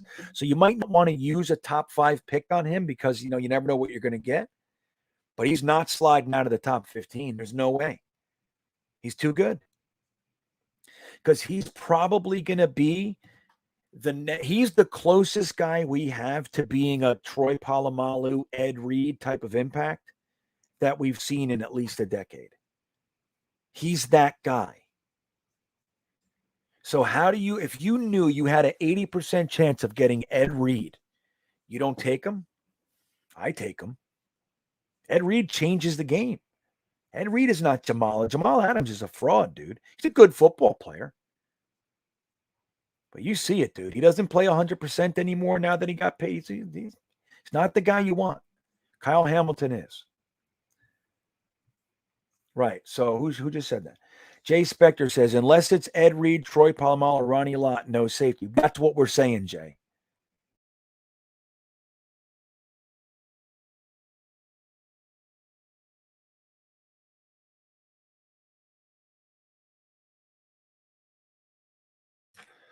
Sorry, I hit something. So that's what we're saying, though, Jay, is that, look, there's never a guarantee. There's never a guarantee. Okay, so you got to make sure that we're clear on that. I know, right? Sorry, David. Zach Holmes. So there's never a guarantee, but there are guys that are more likely to be something over some other guys. Like every year there's a best safety. Every year there's a best center. Every year. And then every year they throw the term generational on guys. And it's not always the case. Generational running back. Generational means once in a generation. Kyle Hamilton is truly once in a generation good. Now, he might bust. You can always get a bust, but he's the type of player, he covers the whole field. He covers so much ground so fast. Fantastic hands, great angles, tackles beautifully. He's always where the ball is. Whenever the ball goes up, he finds his way over there. So he's that guy. So he's the guy that you would, when you have an opportunity to get elite talent, and especially when it's at a position of need, even though it's not a value position like an edge, cornerback, quarterback, or wide receiver, left tackle, even though it's not one of those, I still think you got to take him. That's me. Now, if Thibodeau's there, let's say a quarterback goes first and Thibodeau's there, you take him because he's the best guy in the whole draft. Yeah, Lee Ving wants he wants Aiden Hutchinson. Have you watched Karloftis? All right, so let me share my screen again. I'm going to show you guys some positions. So we'll take a look at the centers real quick. And I just want to bring some guys to your attention because there are names that we hear and everybody gets on board with it. Everybody goes, "Oh, I want Linderbaum. I want Linderbaum." No, it's warranted. Right? It's warranted. At the same time, if you can get Kyle Hamilton and Aiden Hutchinson and miss out on Linderbaum, here's some of the names that you want to get. Now, when you guys have an opportunity to do this, like when you're sitting around watching YouTube at the end of the day, you're going to go to bed in a half hour, put on some tapes. Now, try your best to watch full game tapes if you can. Highlights are great and all, but they're highlights. When you can watch a full game on a player, which is what I always look for, you watch the compressed game and they highlight that one player. Sorry. That's what you want to see. So I have already watched full game tapes on Jarrett Patterson right here. You see this guy? This is my favorite non-Linderbaum center in the draft right here. Jarrett Patterson. 6'5", 305 out of Notre Dame. What's Notre Dame known for? Linemen and tight ends, right? That's what that always seems to come out of Notre Dame. But here's a couple other ones I like. Alec Lindstrom out of Boston College. He's another one, 6'4", 300. See, Linderbaum's a little bit light. He needs to put on 10 more pounds, at least. And he's going to. And I don't think he will have an issue with it, but you got to remember that you still want him to have another 10, 15 pounds. So here's another one. Now, I haven't looked at these guys yet too much, so I don't really know. But look at this one's interesting. James Empey, he played with Zach Wilson. Okay. He was Zach Wilson's center last year. So that's interesting to me. I'm 90% sure of that. 6'4", 300 out of BYU. If you can get the guy who gave Zach Wilson his snaps. Now, if I'm wrong, forgive me, but I'm pretty sure he was there last year. Okay. Now, here's another one I like. Alex Forsyth out of Oregon. 6'3", 303. Now, there's going to be a bunch of guys that I like here. And somebody was telling me about somebody else. I forget. I don't know. But anyway, so just start with these guys. Everybody's talking about Tyler Linderbaum. Start looking at Alec Lindstrom out of Boston College, Jarrett Patterson out of Notre Dame, James Empey out of BYU, and Alex Forsyth out of Oregon. Take a look at those guys. And you're going to start to consider, you're going to go, wait a minute. So I can get Hamilton and get Jarrett Patterson in the second? Huh. Is that better than Linderbaum in the first? I would say so. Look, and if you think Linderbaum is like head and shoulders better than the other guys and you want good, take him. But again, Joe Douglas has shown me that he is interested in maximizing the value in a draft, evidenced by some of the trades and stuff that he's done and the positions that he chooses at certain times. So now we'll take a look at the edge rushers, okay? So wait, let me see if you guys have any comments on that. But do you see what I'm saying? You guys see? Yeah, I agree, Jay. Yeah, it does that. Every 2 weeks, these guys, they shuffle around a little bit, but I've already watched. Lindstrom has been good. He was good last year, too. Jarrett Patterson is somebody I really like. Yeah, that's right. No, Gitmo Bob, thank you for saying it. Now, if you can get him in like the 6th round or something like that, maybe you take a flyer. But Falele doesn't move like people think he moves. He's 400 pounds, but he's like a novelty act. I don't know if he'll even translate. If you want to take him and work on him for 3 years, try to get him down to 370, I don't know. And I'm not an expert, so I don't want to say that. But I don't know. I think it's more novelty. Everybody, I want Falele. It's just fun to have 380 on one side or 370 on one side and 400 on the other side. But is it really going to work? So that's interesting that you say that.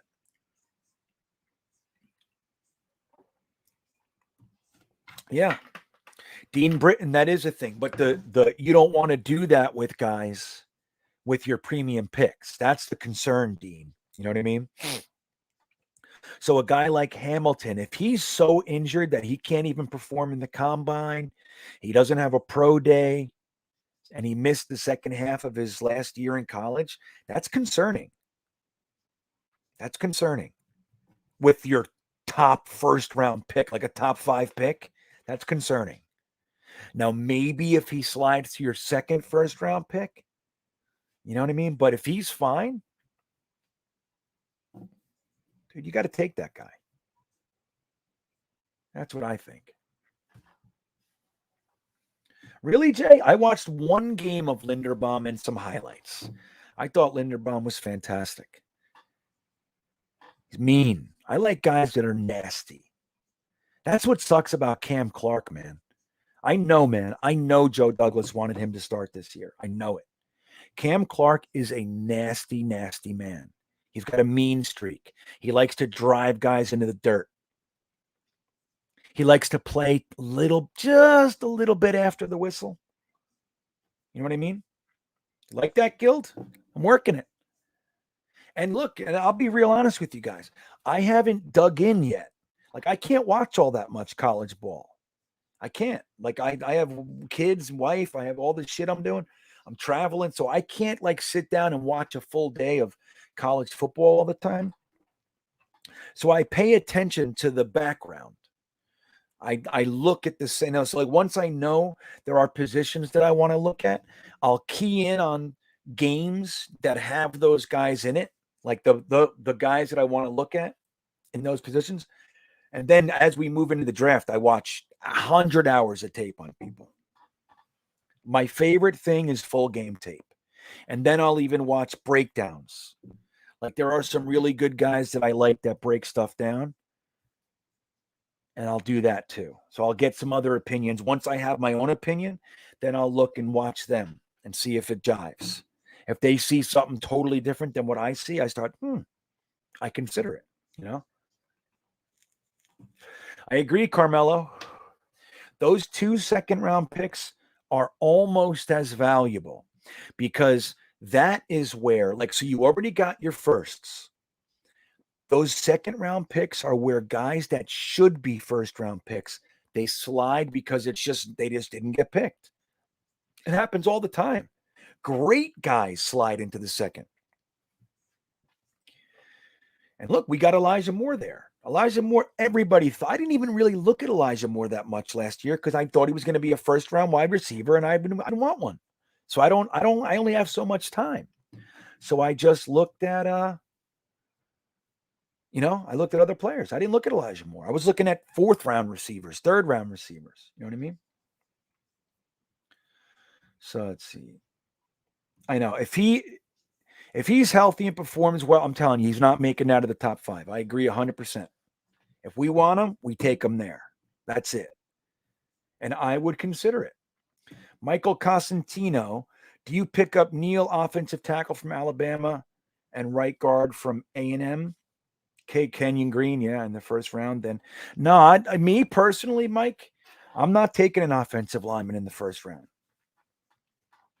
And I don't think Joe Douglas is either. I think a lot of people are going to be like, what the fuck? Because there's all this talk about taking offensive linemen in the first. I don't see it. I wouldn't be blown away if he did because Joe Douglas likes to do that. He's done it every year so far. But I think we're going edge, safety, or corner with our first 2 picks. That's what I think we're doing. If we can get Kyle Hamilton and Aiden Hutchinson, like if the Seattle pick really is top 5, maybe we trade back, which I'd like. But I think we're going to wait till the 2nd and 3rd for offensive linemen. And that's a sweet spot for them too. Look, Creed Humphrey was a 2nd last year. Lots of guys. Cody Ford, lots of guys go in the 2nd. Lots of great offensive linemen go from the 2nd to the 5th round.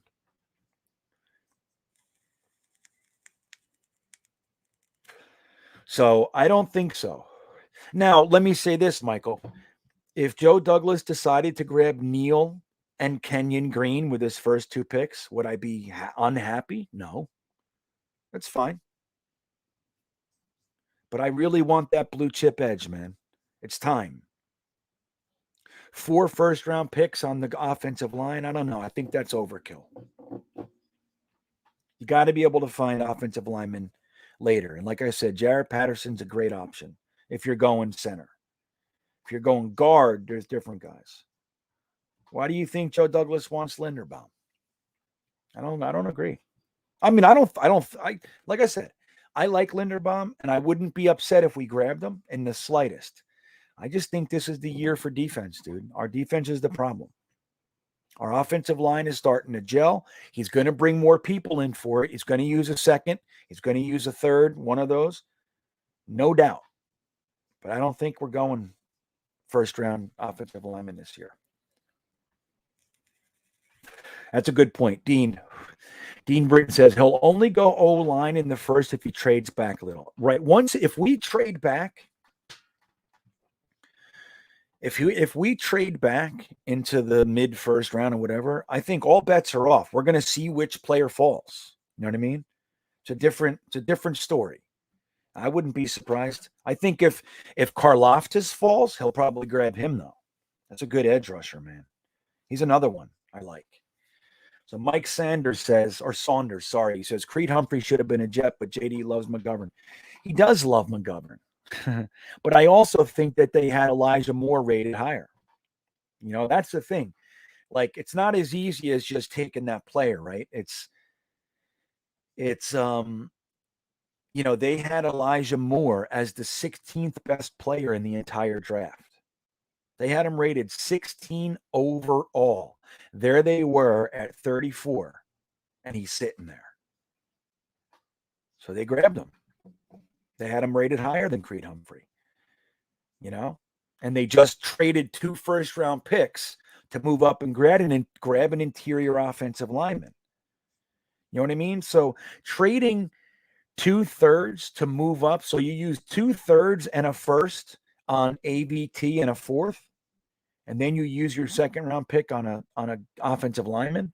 It's overkill. Like there's more needs on the team. So again, I wanted Creed Humphrey. I would have been fine with it. But then again, I wouldn't have traded my 2/3 either to move up for AVT. I'm very happy with the move, but that's not what I do. That's not me. I'm not doing that. I would have taken, I don't know. I didn't like Darisaw all that much, but I liked a lot of other linemen. So I would have kept my thirds probably, and I would have had some linebackers earlier. I would have had Tommy Tremble though too, or Hunter Long. I would have had one of those tight ends with my thirds. Hell yeah.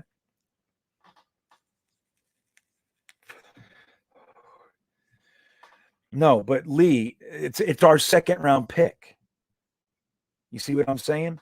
So our second-round pick. No, I didn't want him at 34. It's not what I'm saying. I'm saying we had 1 second-round pick. So what was he, the first pick in the 3rd round? You would have had to trade up to get him. So that's my whole point. You could and that's what I'm saying. Our second-round pick was early in the second. So we took Elijah Moore with our second-round pick. Creed Humphrey was a second-round pick, right? It was, or was he is 65? Yeah, it's a second-round pick. No, it's the first pick in the 3rd. I don't know. Forgive me. It's right in that pocket. Math, not my thing. So we would have had to trade up to get Creed Humphrey. That's the point. We already traded we didn't have any thirds. So we would have had to trade up from the 4th to go get Creed Humphrey, or trade back from the 2nd, miss out on Elijah Moore. That's my point. It doesn't always work out. See what I mean? Mosley's untradeable. Untradeable with that contract. I agree, beloved piece. Safeties and linebackers are huge needs. Now, maybe we can get a linebacker in free agency. I don't know. I'm a big fan of the young guys in the draft. I like it. Screw free agents, man. Fucking free agents. They're just wanting to play, you know, they just want the money. Just bring up your kids. Round out the roster with free agents, just hungry guys, not the guy getting his big contract. They rarely work out for us. They just don't.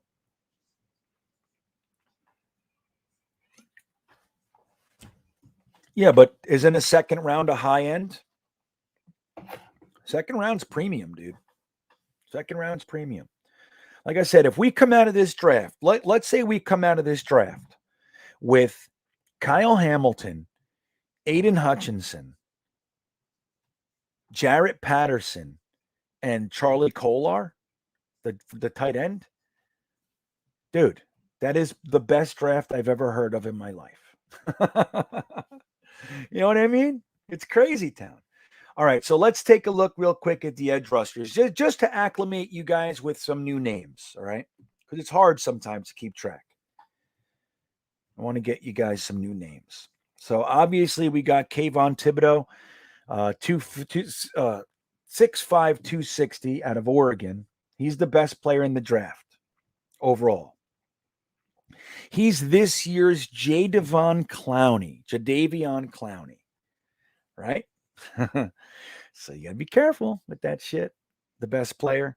But he's good. Just like Chase Young was the best player in his draft, but quarterbacks and all that sort of stuff. But Chase Young, he's badass, dude. That guy's a bad man. He's hurt now, but which is sad. I hate seeing that. So the next guy we got is Aiden Hutchinson. Most people are aware of Aiden Hutchinson. He was a big name last year, but he's very smart that he stayed in college because last year he was being looked at as a third-round pick-ish. Third-round pick. And he stayed in school. He's having a very strong year. And now he's going to be top 10, maybe top 5. So he's done well for himself if he stays healthy. The next guy out of Purdue is George Karlaftis. And these are Joe Douglas types, man. These are guys with high motors, aggressive, relentless. That's these guys. Drake Jackson's another one. Although I'm getting tired of USC. Now, AVT is fine, but I don't know, man. I just want to like Leo's from AVT, from AVT. Leo's from USC. Sam is from USC. Sanchez is from USC. I'm just like, I don't know. I'd skip Drake Jackson. Okay. Derek Hall out of Auburn, but he's more of an outside linebacker type. He's small. Kingsley Enigbear is somebody. I was just watching him, but it was only highlights, and he looks pretty good. But look at these guys right here. These are the guys. So when you pass on these guys up in the front, like you really want to come out of this draft with one of these 3 edge rushers right here. That's what you want to do. Karlaftis will be there with your second pick, in my opinion. Maybe not. I even think Aiden Hutchinson can slide. But again, it's going to be a long season. We got lots of time. Look at this guy. Jacob Panuziak. Look at that guy. Wow. So anyway, all these names, we gotta get to know all these guys. Big Cat Bryant. Remember we were talking about him last year. Big Cat Bryant. He was looked at as a 6th-round pick last year, 7th-round pick. Nick Figueroa, USC. Xavier Thomas, right? There's one we know. So anyway, these are the guys right here. You want to come out of this draft with one of these 3 edge rushers. If you don't, it's a fail, in my opinion, for the edge position. Maybe you get one of these guys, Kingsley Enigbare, I think it's how it's said. But anyway, that's what you want to do. Let's look at one more position. Let's go with the tight ends. So, because we need one of these guys. You got Trey McBride as the number 1 tight end out of Colorado State. Now you got Jalen Wiedermeyer out of Texas A&M. That's one of O'Leary loves him. There's an O'Leary guy right here. He was talking about him last year too, but he wasn't in the draft. Jeremy Ruckert. We saw Justin Fields absolutely lean on Jeremy Ruckert all year, and he ended up getting hurt at the end, I think. But he's back. He's having a great season, 6'5", 250. And then you got my favorite, Charlie Kolar at Iowa State, 6'5", 257. But there's a lot of guys, dude. These guys are good. Sam Laporta, Cade Otton, Isaiah Likely, Jake Ferguson. Lots of good guys. Billingsley, right? Everybody knows Billingsley. There's a lot of good guys here. This is a very strong tight end class. Top heavy, though. So this is what you want. In our second round, Trey McBride, one or two of these guys will be gone before our second round pick. And then what I think we should do in the second is take one of these two men right here. That's what I want. And the guy I want the most is Charlie Kolar. I would be ecstatic with Jeremy Ruckert as well. He's so good. But Charlie Kolar's my tight end. That's the guy I like. Whoops. Hold on. I'm still here. Hold on. Surprised the battery lasted that long, quite frankly. Here I am. There I am. So, and that's what I'm talking about, Frankie. That's it. So they have Kolar, even though he's the 4th tight end on their list, he's the 90th rated overall player. So for me, maybe you take a chance and push him to the 3rd round. For me, I overdraft a little bit to make sure I get the tight end I want, and I use my 2nd round pick, one of my 2nd round picks on him. That's what I do. Who's KT? Limited moves or lies. Oh, Tarlock. Wait a minute.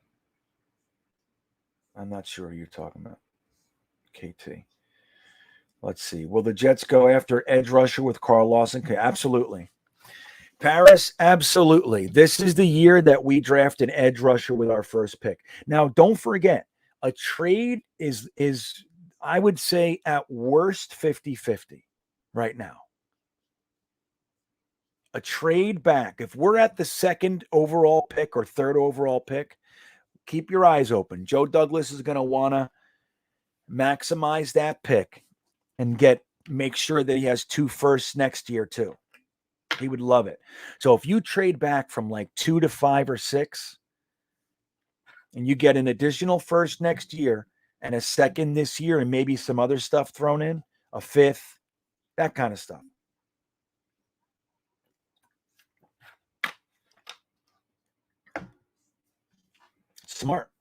Smart to do. So if we do that, then you got to reshuffle this thing. You got to reshuffle what your thoughts. But it's still the same needs. Your needs don't change, right? So Jets Forever says Kyle Hamilton and Ashton Davis will be the best safety duo ever. That's the thing, man. The problem is they're both kind of free safeties. You know what I mean? Ashton Davis can play. Ashton Davis can do anything. He's super crazy athletic. And he's a hitter. He just looks a bit lost. You know what I mean? He covers ground fast too, man. He's just not, his angles aren't there yet. But he's the kind of guy, they drafted him for his athleticism. You know? So they just let them work on him. Tony Oden is working with him. Tony Oden's one of the best coaches on our staff. And he's working with him.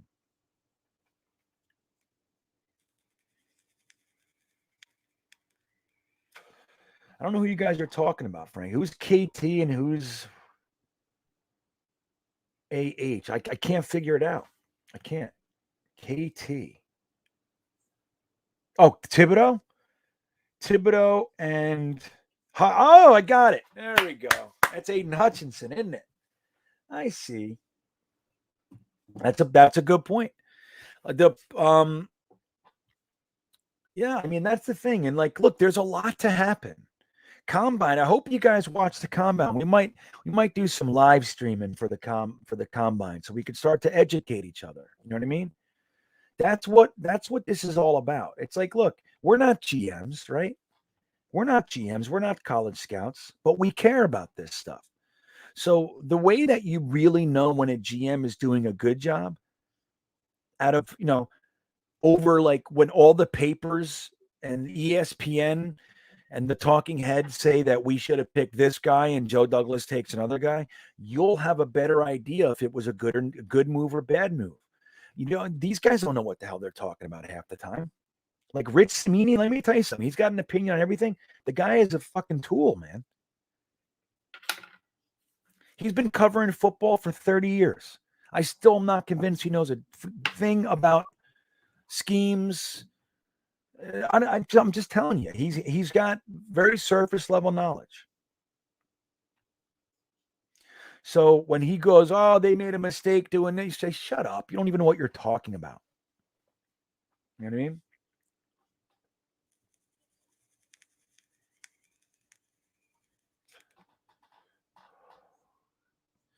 I hear you, Michael. A lot of people think that. Again, I see Joe Douglas used 2 first-round picks on offensive line.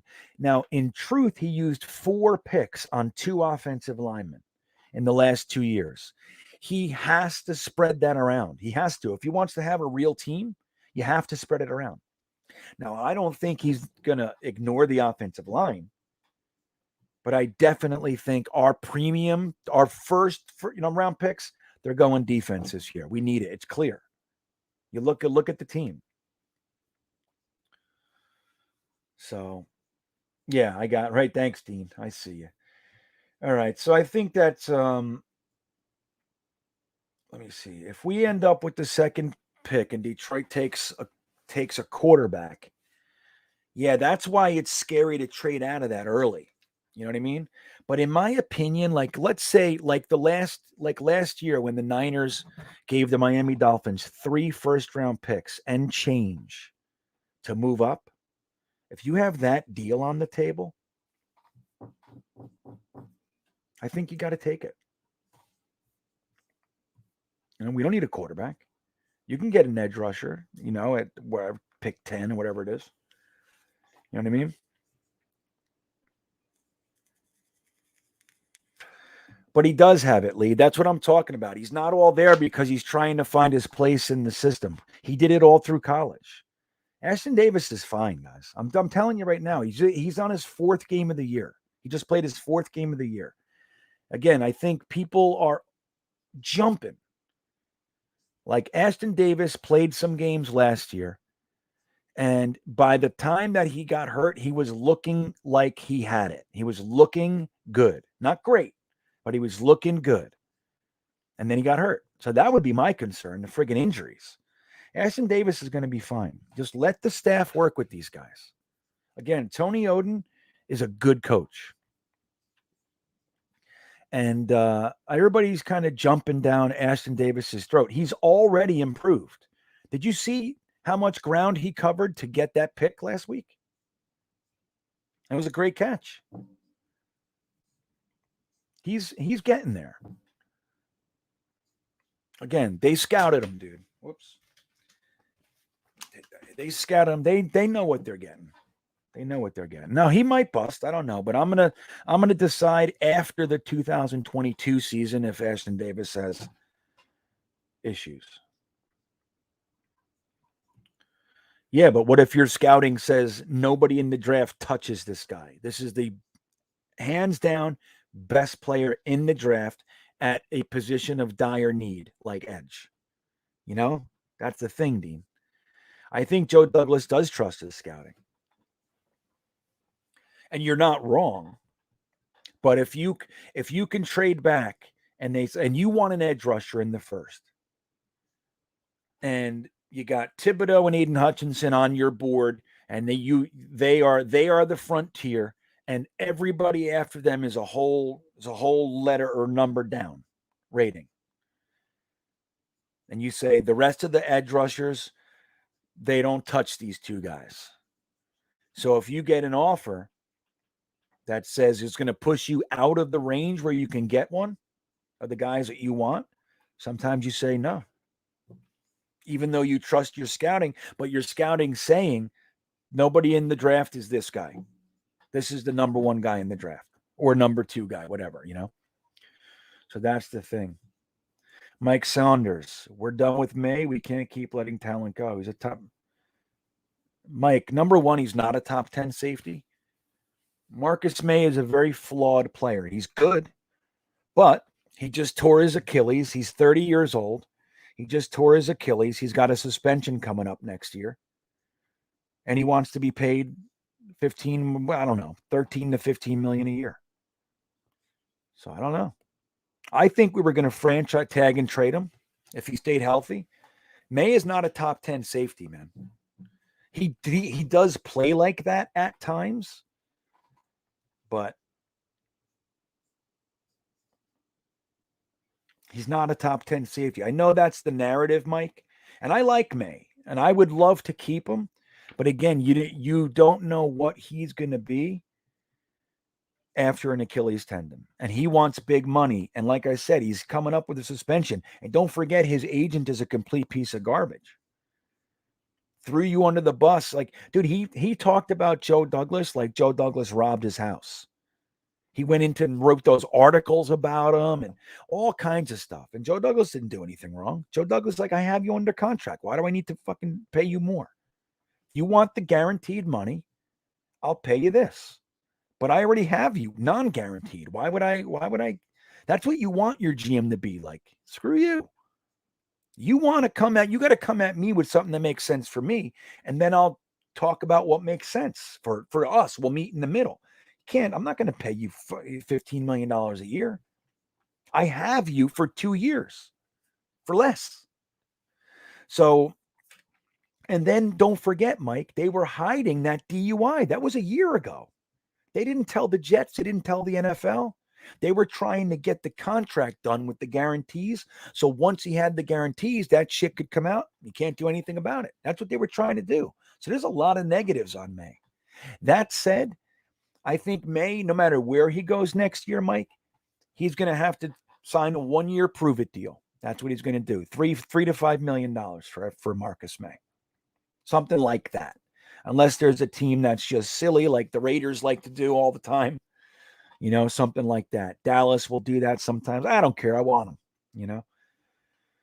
But, yeah, he's going to be 30. He's 29 right now, Mike. He'll be 30 next year. And if I'm off 1 year, I'm fairly certain that's what it is. But it might be 29. Either way, he's on the other. He's at the back end. You know, and I understand him wanting to get paid and all that, but he talks to Jamal Adams. He said in that press conference, I talk to Jamal Adams daily. So Jamal Adams acted a complete fool, threw the whole organization under the bus, shot his way out of town, went to a winning organization and got paid the highest paid safety in the NFL. So to Marcus May, it looks like, well, that's the way to do it. So that's what he's not quite that asshole-ish. But that's what he's doing. So I don't see it, man. And again, I think if Marcus May played through the whole year, Joe Douglas was going to tag him again, which is $12.6 million, the second tag for May. $12.6 million. And then he was going to try to trade him, or they were going to work out a deal with more guarantees that's less than that. And if not, he was either going to let him go or keep him for 12.6. That's fine. Yeah, he's 18 million next year, buddy. I think he's 18. Yeah.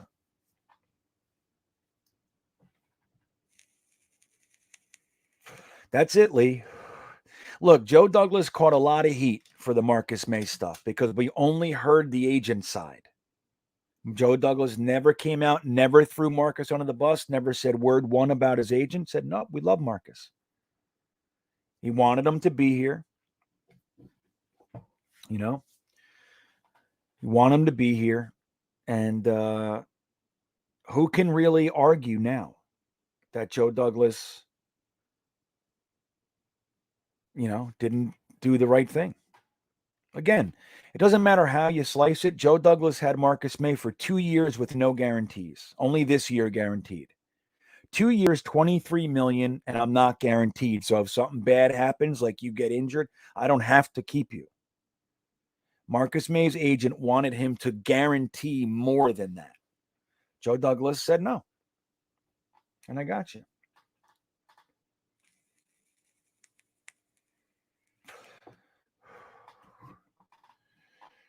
Oh, we're doing the 10. Yeah.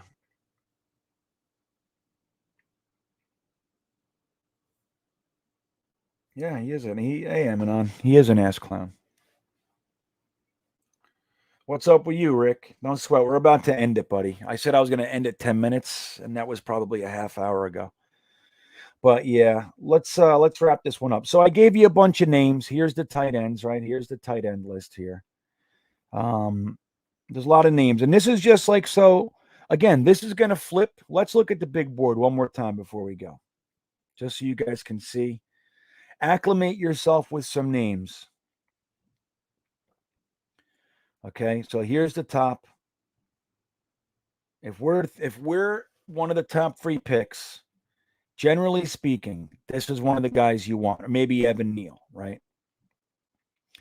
So if you're pick 2 and Kayvon Thibodeau is gone, if you're going to pass on Kyle Hamilton, if you are, it better be another position of need, like edge, maybe corner, but I don't think they value corner like that. I could be wrong, but I would love to get Derek Stingley. But you got to take one of those guys, man, or trade back. You got to do it. You can't jump all these guys and take Tyler Linderbaum. Or like a lot of people are saying, you take Evan Neal first. So you pass by your defensive guys and you take the 4th best player on the board when you already have a right tackle in George Fant. Not to say we don't need it. We're going to need it. But that, in my opinion, this is where you grab guys that you can play right now and you take your right tackle. If you want a right tackle, whatever, your offensive lineman in the 2nd, 3rd, 4th, somewhere like that, and let them groom for a year. You know?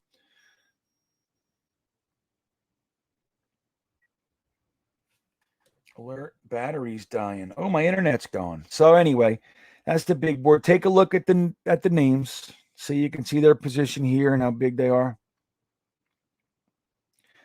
Devin Lloyd, that's the linebacker I want, by the way, out of Utah. I loved him. He was going to come out last year, and I wanted him, and he didn't. But, yeah, man, that's the linebacker I want right there. There's another one. What the hell's his name? I'm so fried. Devin Lloyd. There he is. Nakobe Dean. Everybody loves some Nakobe Dean. I think I want Devin Lloyd. Oh, my God, I'd love to get Devin Lloyd. That's what I want. Little small. He can bulk up a little bit, but he's so good. Little small. I want a 240, 242, something like that. But anyway, guys, let's wrap this thing up. I want to say thank you. Don't forget to hit the like button. I don't know how many of you guys did it, but it would be great if you could do it on the way out. Don't forget, I have the 2 tickets for the Houston Texans Jets game in Houston. Just got to let me know. Write to me on Instagram or my email or Twitter. Just let me know, DM, and say, hey, I want in. But remember, it's in Houston. It comes with 2 tickets and a parking pass. Let me know. There's only 3 people in right now. 3. So there's a very good chance you'll win. So let me know. I'm going to do the drawing on Friday. And I'm having the contest here too. I'm trying to get up to 5,000 subs. We're doing great. I got 6 weeks to get 700 more subscribers.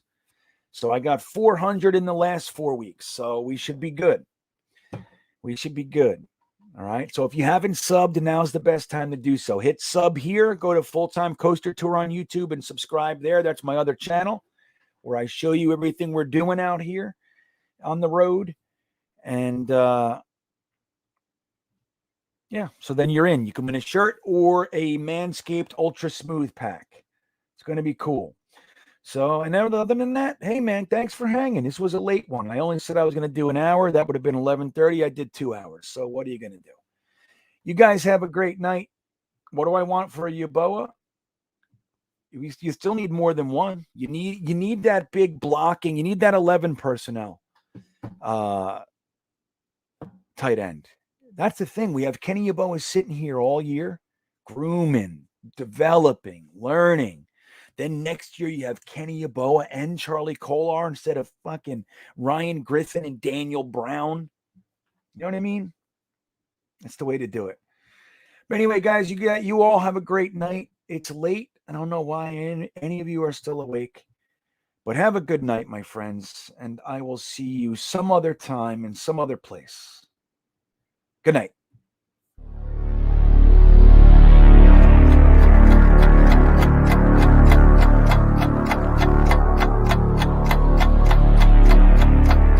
I think he's going to be day one, a violent vertical edge setter. He's gonna beat you today. I see some gas off the edge. Get that mindset to put your shoulder on somebody. Dig, drop, you're finished.